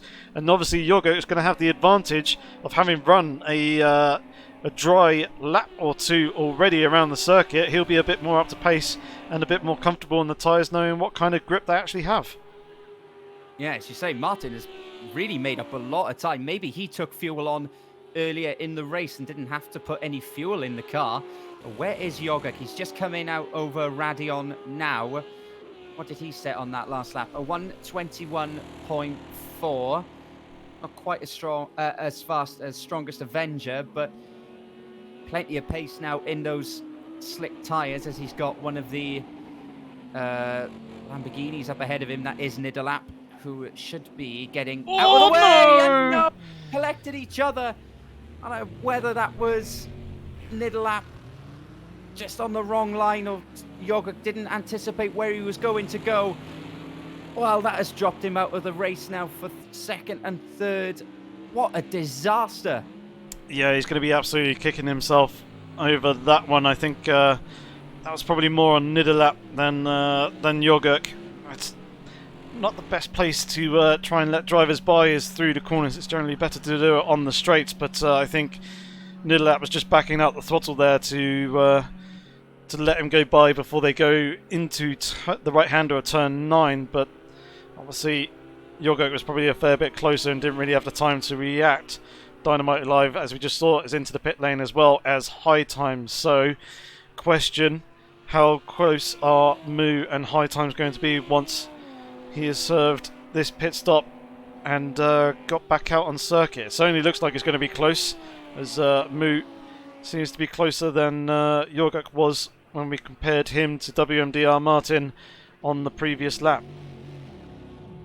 I think Mu will get out ahead here as High Times is still yet to leave his pit box. Yeah, Mu is definitely going to move up into second place as High Times is now away. Obviously put in a little bit more fuel than he needed to. Here comes Mu then, so he will take second place. WMDR Martin, this will be close to see if he gets out. He's got it. Ahead of High Times, and he has, hasn't he? Yeah, here comes High Times, just X'd in the pit lane. So it's going to have to be a chase now if High Times wants a podium on his debut. Yep, very, very close. He saw earlier on that he had the pace, but can he switch that pace back on and close back up to the Lamborghini? He's got 3.5 seconds to try and close with some traffic in the form of Cinderfell. In the middle there is Lumi down in the final position in the race, still 23 runners. So he's swapping onto the slick tyres now as Jogek, after his earlier spin, just over half a second off the back of Andrex. Yeah, all about damage limitation. I suppose the good thing for him is that Strongest Avenger is still behind him, but is catching at a fairly quick rate as he goes very, very squirrely out of that corner. He needs to get rid of Andrex as quickly as he can, because with all respect to Andrex, he's not running at the same pace as Yogurt and Strongest Avenger is. So even if Yogurt can get past as soon as possible as he goes well over the curbs, that would be one brave move if he tries to go up the inside into Puon. How close is he going to be now down towards the chicane? Andrex leaving him plenty of room on the outside, goes a little bit wide, and Yogurt does get past Andrex. So now I suppose the question is how quickly will Strongest Avenger get past? And this is going to close the championship back up as well, because don't forget Dynamite Alive is in this fight as well, and he looks set for victory. So with two races to go, this has actually thrown the championship open again. It has indeed. I think Dynamite Alive is actually on to jump Strongest Avenger here at the end of this round. Obviously, Yogurt's going to currently drop some points to Dynamite Alive, but will probably close up on Strongest Avenger. I think Andrex not really wanting to get involved in the championship fight, just let Yogurt go on through, and the exit of Puon there. Wonder if he'll do the same for Strongest Avenger, and that is quite a big puddle that we can see there on the inside of that final turn. So the drivers are staying off the curbs and clear of that. Obviously, Yogurt earlier on having a slight slide, I think probably caught the curb on the inside going through turn 9, which just unsettled the car a little bit as they do remain slippery. So Yogurt's next target, Gwegwin, 4.5 seconds up the road. He's got 7 laps remaining in order to do it. Do you reckon he can get that P5? I would imagine so. I think now he's been released, we should see Yogurt just starting to dip below the 2-minute 20 marks, and Gwegwin, who's been out for a couple of laps now, still in the 2:21s. Depends now, they've got a little bit of traffic ahead of them as well. That is Cinderfell they need to get past. So, yeah, I would imagine that give it a few laps, Yogurt will be there fighting for 5th place as well. So there's still plenty of fighting left to go in this race. Of course, looking at Yogurt here, is a championship rival. Strongest Avenger just sitting in behind, but it looks as if we're set for at least a Lamborghini 1-2. I wonder if Martin can just keep his pace. Maybe he will be able to hold off high times, but let's see what the Ferrari can do. Yeah, I don't think he's actually set a proper lap there, or Yogurt goes and runs out a little bit wide. I think that previous lap was the outlap that High Times did. The gap is 3.6 seconds, which is kind of in and around the region that it was previously, if I remember correctly off the top of my head. Yogurt was making some ground on Gwegwin before his little mistake going through Puon, so that may have undone the work that he'd done in the first half of the lap. So you see the conditions starting to brighten up a fair amount now as we're coming up to sunrise as well. Yeah, morning time, breaking over Spa-Francorchamps, one of the most iconic times. I've always liked in the 24-hour races, just when you see that sun just coming up over the horizon. Let's see now what High Times is doing in terms of pace. So it was a 2:24 from WMDR Martin, a 2-minute 20. So actually, he is catching him, but I wonder if Martin's actually got caught up in some traffic somewhere. No, it looks fairly clear. So actually, High Times has a very decent shot here of claiming that podium. I think he just picked up a time penalty. I think that would be the explanation there. And indeed, he has a 1 second time penalty that he has to his name. So High Times just needs to get within a second of Martin to claim the podium spot if he crosses the start-finish line there within that range. I see a few of the other drivers as well increasing their penalties slightly. Yogurt's now got 33 seconds from his 32 that he had previously. Kiranek has now got a 10-second penalty, most likely for speeding in the pit lane. And everyone else kind of looks similar to what they had previously when we looked earlier on. So back to the action. Gap, you can see, is starting to come down a little bit more. 2.5 seconds between WMDR Martin and High Times. Can Martin hold on to that final podium spot, or will High Times, on his debut here in Tier 1 of the AOR League be able to take that final podium position. And interestingly, Strongest Avenger is now right on the rear wing of Andrex, and could we see a repeat here? Not quite. Oh, Strongest Avenger almost losing the rear end of the car, trying to pop his nose down the inside of Andrex, but not quite able to make that work just yet. No, but I don't think there's going to be a long wait here for Strongest Avenger to get past. I wouldn't be at all surprised if he's actually got a decent run now out of Stavolo. Let's see how they take this corner. Plenty of puddles there as well on the inside curve. They don't want to be hitting that. As here comes Strongest Avenger then. He's going to go side by side with Andrex. And it looks as if he's still there on the inside, Andrex. But Strongest Avenger ahead as they go towards Blanchimont. Now can he catch Yogurt? I would fairly suspect that given we've got a few laps left, and we may see a battle between what is currently anyway. Oh, as Strongest Avenger locks up, well, he didn't lock up, but missed his braking point and goes through the chicane. Well, just curtailed that little bit of a fight we were supposed to. I was just setting up as Andrex now. Is he going to have a go? No, Nah. He doesn't. I think he was just wanting to stay out of this fight now, but let's see if Strongest Avenger can make up for that mistake. Yeah, I think Andrex is very much aware that it's a bit of a title fight between the two drivers in front, and obviously not wanting to impede them or anything and influence that battle. Just stayed and remained patiently behind for the moment. I think that's what the flash of lights was, just to say continue on ahead. Strongest is I'm not going to battle you going into the first turn, although he is obviously trying to pick up a little bit of slipstream there and hold on to that position as they come into the Lecombe chicane now. Strongest Avenger managing to get the car slowed down, and they filter on through. Oh, battle for third position heating up. Gap is now near enough in and around a second, as you can see. High times taking 1.5 seconds, the best part of out of WMDR Martin on the previous lap. And you can see that third position getting ever closer. Yeah, and well, I suppose if he's got the UI turned on, he'll be able to see that Martin's got a penalty. So really, he doesn't have to battle Martin. He just needs to stay fairly close to him. But of course, he needs to make sure he's within that 1 second come the checkered flag. So still got plenty to push for, but he doesn't have to be as adventurous as he probably thought he would have to be heading in towards the final stages of this race. So let's see now if Martin's able to hang on and just hold that gap, although I would fairly suspect that at high times he's got the pace advantage, would probably look to get past Martin as quickly as possible and not have to rely on that 1 second penalty.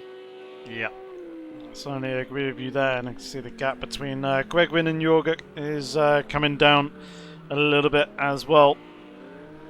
Slowly but surely.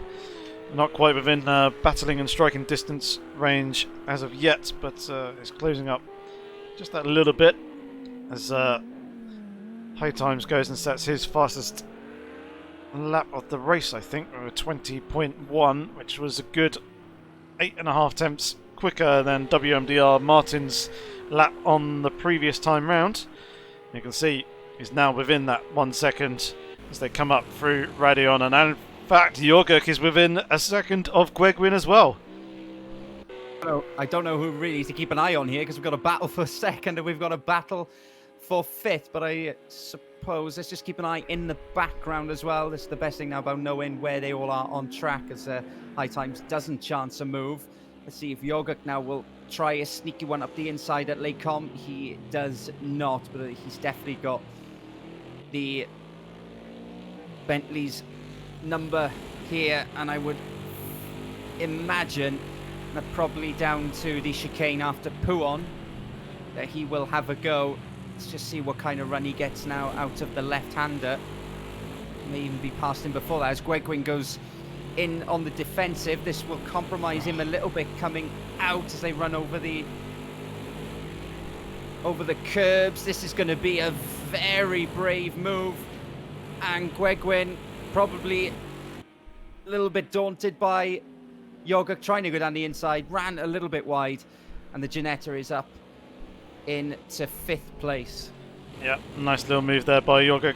Forced the error from Gwigwin. It looked like he was going to hold it for a moment and then just ran deep, going through Puon corner. He actually closed up quite a fair amount on the back of the Ginetta as well, going through Campus. But Strongest Avenger is now there lurking and closing up, and obviously we want to get past Gwigwin as quickly as possible to try and keep pace with Jorge. We return to the battle for the final podium spot as High Times lifts out the throttle there, going into Blanchemont, obviously feeling that the grip isn't quite there as of yet, closing up under braking. Could be just the according Constantino effect, or both of them skimming that puddle on the inside. Neither of the drivers are going to be happy with that. That's going to obviously take a fair amount of heat out of the tyres, risk aquaplaning as well, but both drivers managing to keep it calm and facing the right direction as High Time goes for the lunge around the outside. Is he going to be able to pull it off, or is WMDR Martin going to hold on to that third position for the moment, which he does do? But High Times certainly seems like he's going to be in the pound seat.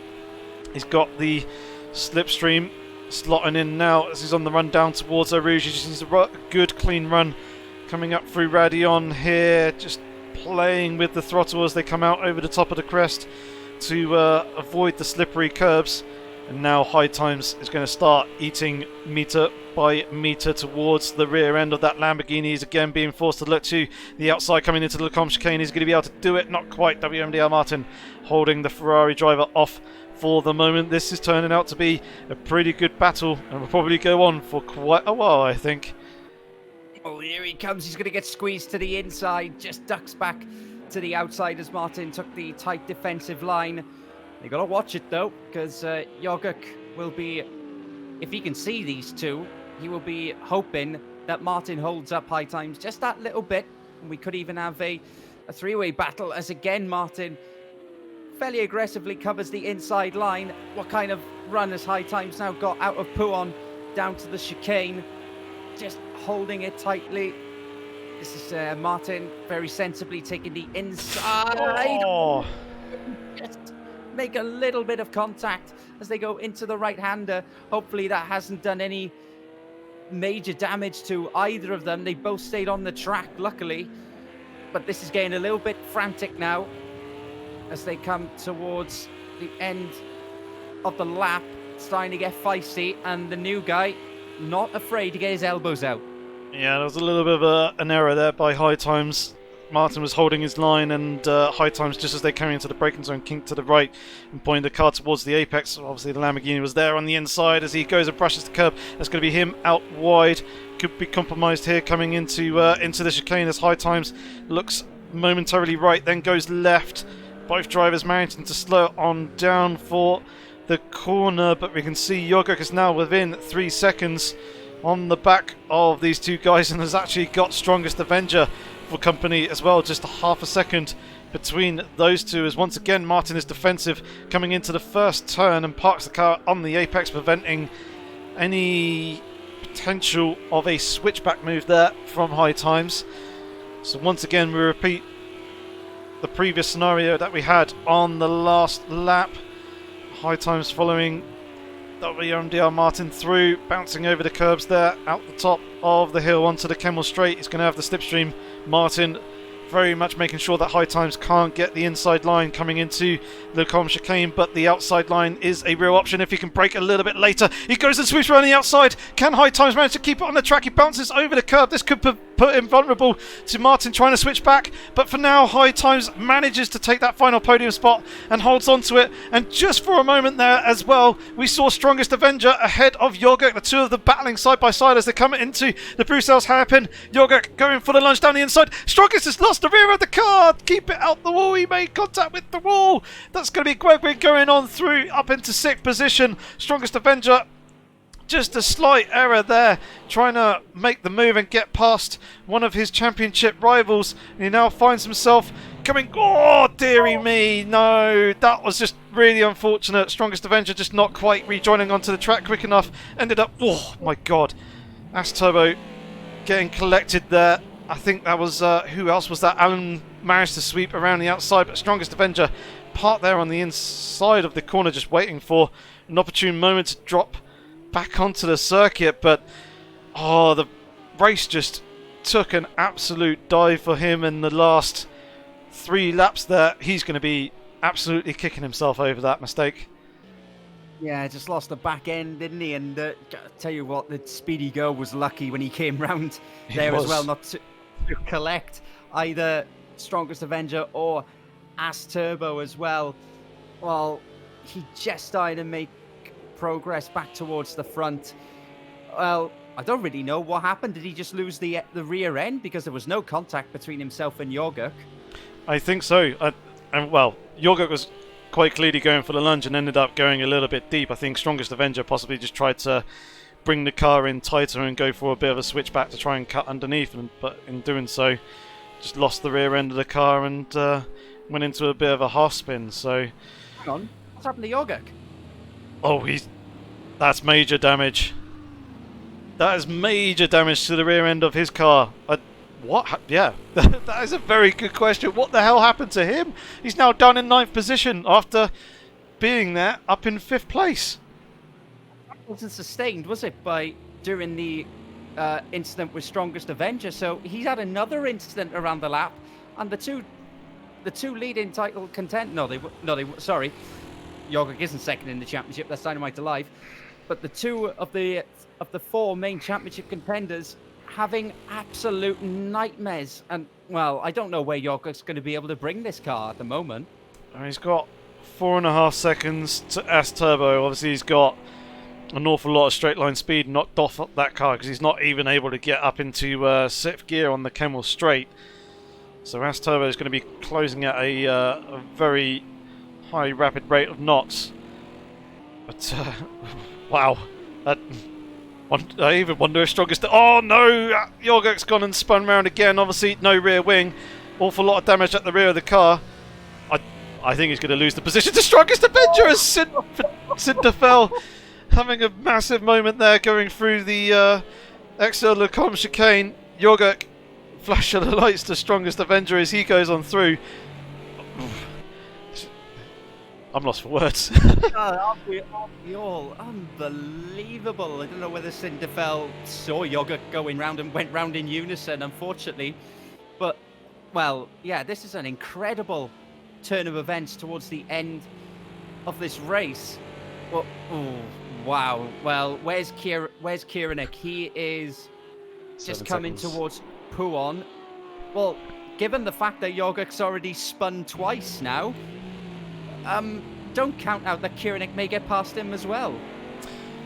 Yeah, it's. I think it's going to be very close between the two of them as Dynamite Alive is on the final lap, just going through the Lecombe chicane. We haven't really seen much of Dynamite Alive in the, I guess the last 2/3 of this race. Obviously, we saw a bit of him in the first part when he was working his way through the field, but once he got to the race lead, he just quietly kind of extended / maintained the gap to 2nd and 3rd place behind. Moo is there about 10 seconds off the back. This is a battle as Trip slips on through, so yep, Jorguk is losing positions hand over fist now, and Cameron is the next driver who is 8.5 seconds off the back but closing very, very rapidly. He could, I think he'll probably end up taking that position away from Jorguk as well. Yeah, not going right at all for Jorguk. You know, we were thinking earlier on, even before the race started, that given the adverse conditions and the aero grip that is now missing, unfortunately, from the back of that Ginetta, he'd be able to put in a strong result. And it looked as if that was going to be the case. Now, this is going to be interesting now to see going through Eau Rouge. Oh, sideways again. What's the final points paying position anyway? I believe it's 20th position, or is it all the positions? Bear with me a second. I shall just double check. No worries, I'll just keep an eye on him now as he goes up towards Lecombe. Oh, and after all that, I'm sorry, Dynamite Alive has just crossed the line. We were so sorry, we were so keeping an eye on Jorguk that Dynamite Alive is your race winner. Here comes Moo then. Moo takes 2nd place. Very good drive for him, and high times on his debut. Looks like he is going to take that final podium position from the very back of the grid. He has come through to take third place and a very solid result for WMDR Martin if he does get it across the line. Wow, well, what a breathless last few laps we've had. Yeah, definitely. I can confirm it's 20th place is the final points paying position.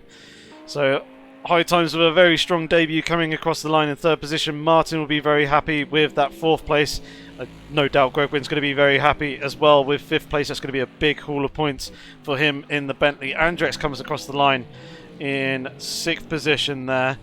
Alan, his teammate, is managing to recover back up into seventh position with all the drama unfolding around him. He'll be pretty pleased and relieved with that and the haul of points to come in just behind his teammate with the damage that he picked up earlier on that first racing lap. Speedy Go picks up 8th position. Here is As Turbo with Strongest Avenger for very close company, but the McLaren driver is going to hold out for that 9th spot as Strongest will come across the line in 10th position. We then got Trip. He'll be the next driver across the line as he comes out of the final chicane and picks up 11th place. Just behind him is Kieran in the Audi. He'll pick up 12th place. Cameron does manage to get himself ahead of Yogurt in the last sector on the last lap. So Cameron picks up P13. Yogurt comes home in P14. And then next driver to be crossing the line will be Anton in the Mercedes. He's just heading here into the final chicane. He's actually the last driver to be crossing the line as well, as all the other guys were a lap down. So here he comes with a flash of the lights and across the start-finish line. And we go to our final official confirmation of the results here. So Dynamite Live picks up the race win, moves second, high times the final podium spot with Martin in fourth, Gregwin in fifth, Andrex in sixth position, Alan in seventh, Speedy Go in eighth, As Turbo in ninth, Strongest Avenger in 10th. Yeah, just ahead of Trip in 11th, Cameron in 12th, Kirilik in 13th, Anton 14th. Yogurt is classified 15th for his 30-second time penalty. Whether he'll be able to get that overturned, we'll find out in the middle of the week. Stefan Carey comes home in 16th, ahead of Bosch Franz, who dropped down to 17th. So bit of a tough day for the Mercedes driver. Jack Game in 18th. Luke just behind in 19th, ahead of Nidalap. The Kinky One coming in ahead of Lumi, and Cinderfell rounds out the finishing drivers. Indeed. So, as usual, we come to the part where we do some driver interviews. We've got two lurking in the ready for interview room already, and just bear with me a second whilst I rearrange a few things to appropriately kind of talk about race positions and stuff. But we will get our first driver in for the commentary box. WMDR Martin, are you pleased with fourth position? Yeah, I'm. Excellent I think stuff. that says it all, really. Yeah, tell us about your race. How that all unfolded for you. Well, at the start, it was really lots of tiptoeing around because, it's the start. Of course, there's going to be slower people in front. But then once Speedy got past me, who's usually faster than me, he seemed to have some sort of issue, which caused us all to bunch up quite a bit.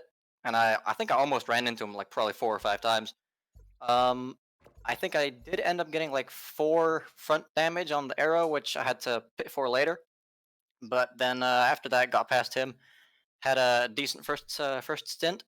Then we went onto the wets, and I decided to stay out a little bit longer. Turns out I probably misjudged it by about 1 lap because most of my rivals got past me. But for some reason, I was able to keep up in the wet, which during the practice race was not the case at all.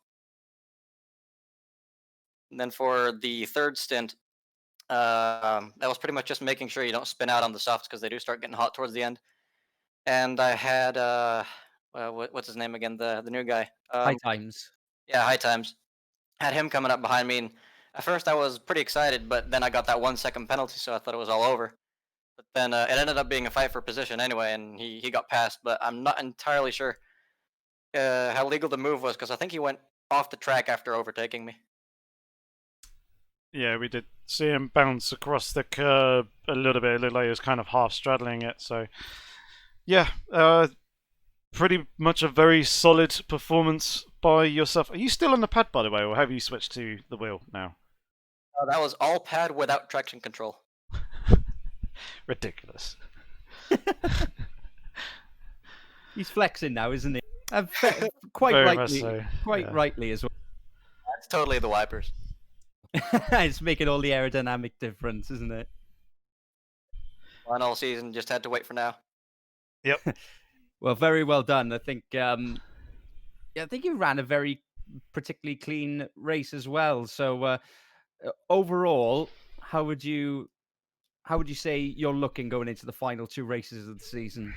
I have no clue. I'm just overjoyed with this result. I mean, I was keeping up with Moo at one point, and he's probably the fastest guy on the grid. So, especially in the wet, like on this game, I tend to not do too well. So to actually finish in the top 4, it's just incredible. I was gonna say you'll probably bump up a number of positions as well, closer towards the top 10 in the championship standings. I know you're only half. No, you're not. Yes, you are half the point off the back of Tony Clifton, who obviously wasn't here present for this race. So you'll leapfrog him. I believe you'll leapfrog Stephen Curry as well, as he did not finish the race. Fubar is only 0.5 points ahead of Stephen Curry, so I think you'll be moving up into 12th position, potentially 11th, with Beauge France not having the best of results. So coming into the last 2 rounds, you're getting ever closer to that top 10. Yeah, it's where I hope to be at the start of the season, but so far I've been pretty unlucky. I've had some issues with the pad, maybe a disconnect somewhere, some crashes as well. So to get this at the end is really, really nice. Yeah, accident stuff. Well, we'll be keeping a close eye on how you do in the next 2 rounds. But for now, congratulations and well done on the 4th position, your best result of the season. And I'll let you head off, enjoy the rest of your day, evening, and we'll catch you again next week. Thank you very much. Cheers, Martin. So, we got Martin done and out the way. Let's get our second driver in for a commentary interview, and that will be Andrex. Tell us your story of Francorchamps here this evening. It went probably better than I expected, really. Did a fair bit of practice, but yeah, it was a bit rough out there tonight. People getting their elbows out, so I felt I had to get my elbows out a little bit there. Yeah, it kind of went to plan. I think I even maybe pitted 1 lap too late. I think I was one of the first people to pit, but I think optimal was maybe around about the lap before, because it was suddenly doing 33s in the wet, and then you changed to the softs, and it was 22s, 23s, so like 10 seconds quicker. So I think I gained a fair bit from that. But I think you could have probably got away with it in the lap before as well. Maybe gained a little bit extra, but it just felt a little bit still wet out there, so I didn't feel I really wanted to risk it that much.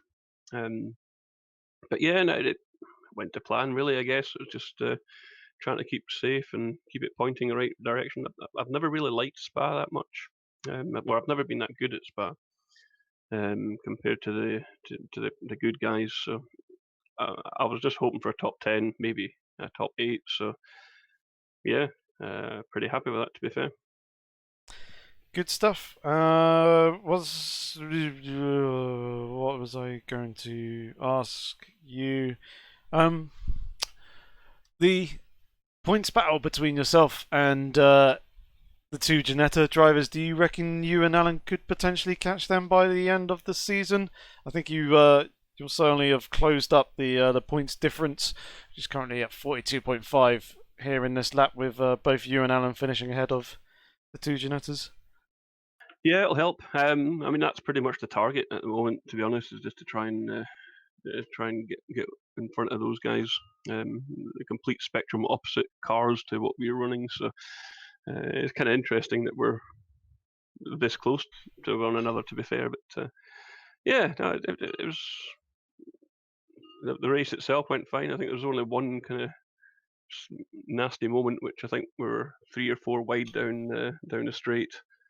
And then a wild McLaren appeared and gave me a little love tap and pushed me into the guy in front. That gave a bit of no rear damage, but I think it was about 16 front damage. I was like, oh man. But yeah, it was just the SLS is obviously mental rapid on that long straight. When you compare it against like the Ginetta or anything else, and when you've got a draft as well, it's just like, hello, I'm coming past, goodbye. But yeah, that bit of track got very busy very quickly, and I knew I had the overspeed to get past them all before the corner, and it was fine. So I was kind of two wheels on the grass, still going past them. But as I braked for turn one, giving space to the outside, I think That's Terrible gave us a little kiss from behind, which didn't go quite so well. But we managed, even with the front aero damage. It wasn't that horrendous. So lost time from it, but not catastrophically. So yeah, no, I'm happy with top tens. I'm happy with top eights. So anything above that is a good night for me. Yeah, it was certainly a case of just keeping your nose clean tonight, wasn't it? Yeah, I mean, I was expecting more people to get penalties. But, I think the track limits get a little bit relaxed in the wet, so maybe people getting away with a bit more. But I think I was one of the only ones up at the front end to pick one up, and that was in the last 3 or 4 laps or so. I was pushing quite hard to try and catch up with Gwegwin, but a stellar performance from both Gwegwin and WMDM Martin tonight as well. It's awesome to see those guys at the front. I wish Fubard survived the race, because last night he was absolutely insanely quick and just destroying everybody, even the normal fast guys. So I'd loved him to have been up at the front tonight. But yeah, it's just really nice to see some less than normal people up at the front end and picking up some good points, and taking away points from other people as well, which is always a bonus. Yep, and that's obviously the idea of these reverse grid races. Provides that facility. But yeah, good stuff. Thank you, Andrax, and I'll let you head off, enjoy the rest of your evening, and should catch you next week. Yeah, cheers, guys. Look forward to the stream. Thank you. Cheers, mate. Cheers. Bye. Right, it looks like we've got one more interview lined up, and that is going to be our race winner, Dynamite Alive. We kind of hello. How are you feeling after that race? Tell us your story from tonight. Yeah, feel good. To be back in victory lane. Yeah, race was tough. A bit of strategy. Had no idea how guys would play the late strategy, softs or hards. I didn't know. But I knew if I go in hards, I need to pit late. So I was checking if I'm losing time going with wets, because I was one of the last guys that pitted. But the beginning was, oh my god, was crazy, and was difficult to stay out of the trouble, you know. But you did that better than most of the others, and pretty much ran a clean race from what we saw, and that's what put you in that strong position. And we've noted a couple of times, especially in these wet reverse grid races, you did the same at the Red Bull Ring as well. You managed to pull your way through the pack quickly. It's just about keeping a calm head. Yeah, I did. Sorry, I was going to say, you did spin at turn 10, didn't you? You dropped down at 21st, 22nd position at one point. Yeah, there was one small accident, I think, because I had cars in front of me, and I thought they braked earlier than I expected. So I turned right to avoid them, to not hit them and to don't get damaged. But when I went into the grass, my car just spun to the left, and I crossed right in front of the guys, and I spun out. And I had to let the other guys go by me. So yeah, I found myself in 21st, back. And that's good. You know, obviously, well, I was baffled by how quickly you managed to get through the field. Were they all actual overtakes, or did people start spinning off in front of you and you pick up a few freebies? After the spin, I was behind Avenger, and I think what happened is a guy started to go to the pits, but we stayed out longer. And after we pitted, we came out ahead of a lot of guys. So maybe they just went too early and struggled with wet tires. I see. Oh, yeah, that probably does explain it. Obviously, you're now going to be the championship leader going into the final 2 rounds. All the pressure riding on your shoulders. Do you think you can do it and pull it off? It's good rebound from disaster from Zolder, but yeah, good gaining points. I'll feel more comfortable going to the next 2 races.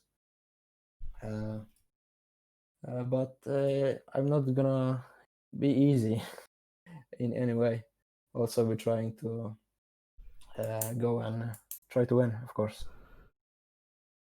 Definitely. Well, best of luck to you. The championship fight certainly hotting up in these last few rounds, and obviously congratulations on another race win and now taking that top spot. We'll probably let you head off and enjoy the rest of your night. Get some sleep, and we'll see you again next week. Yeah, thank you guys. Thank you. You too.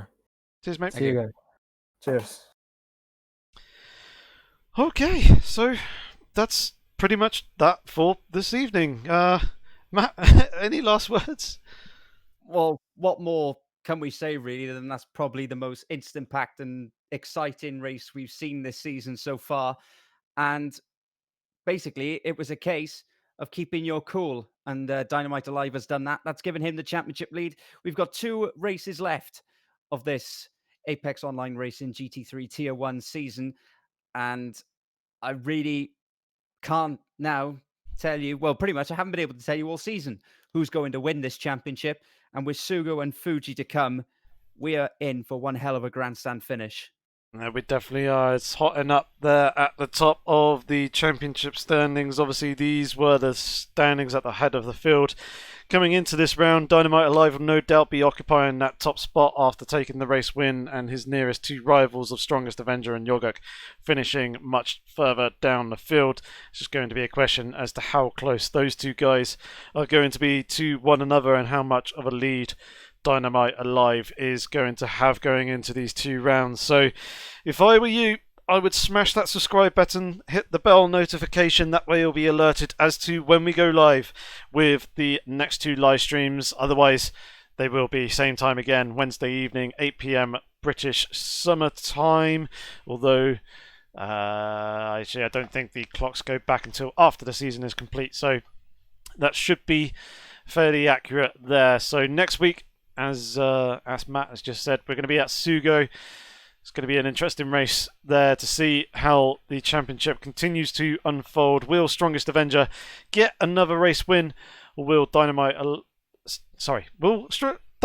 be able to get another race win? Will Strongest Avenger and Yoga be able to recover from the disasters that they had here in this race?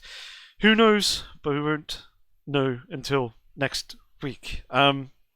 Yeah, final thing. Myself and Matt, links to our social media and stuff down in the description below. Be very much appreciated if you checked us out and gave us a follow. But I guess that's it from us. So until next week, have fun, stay safe, and take care.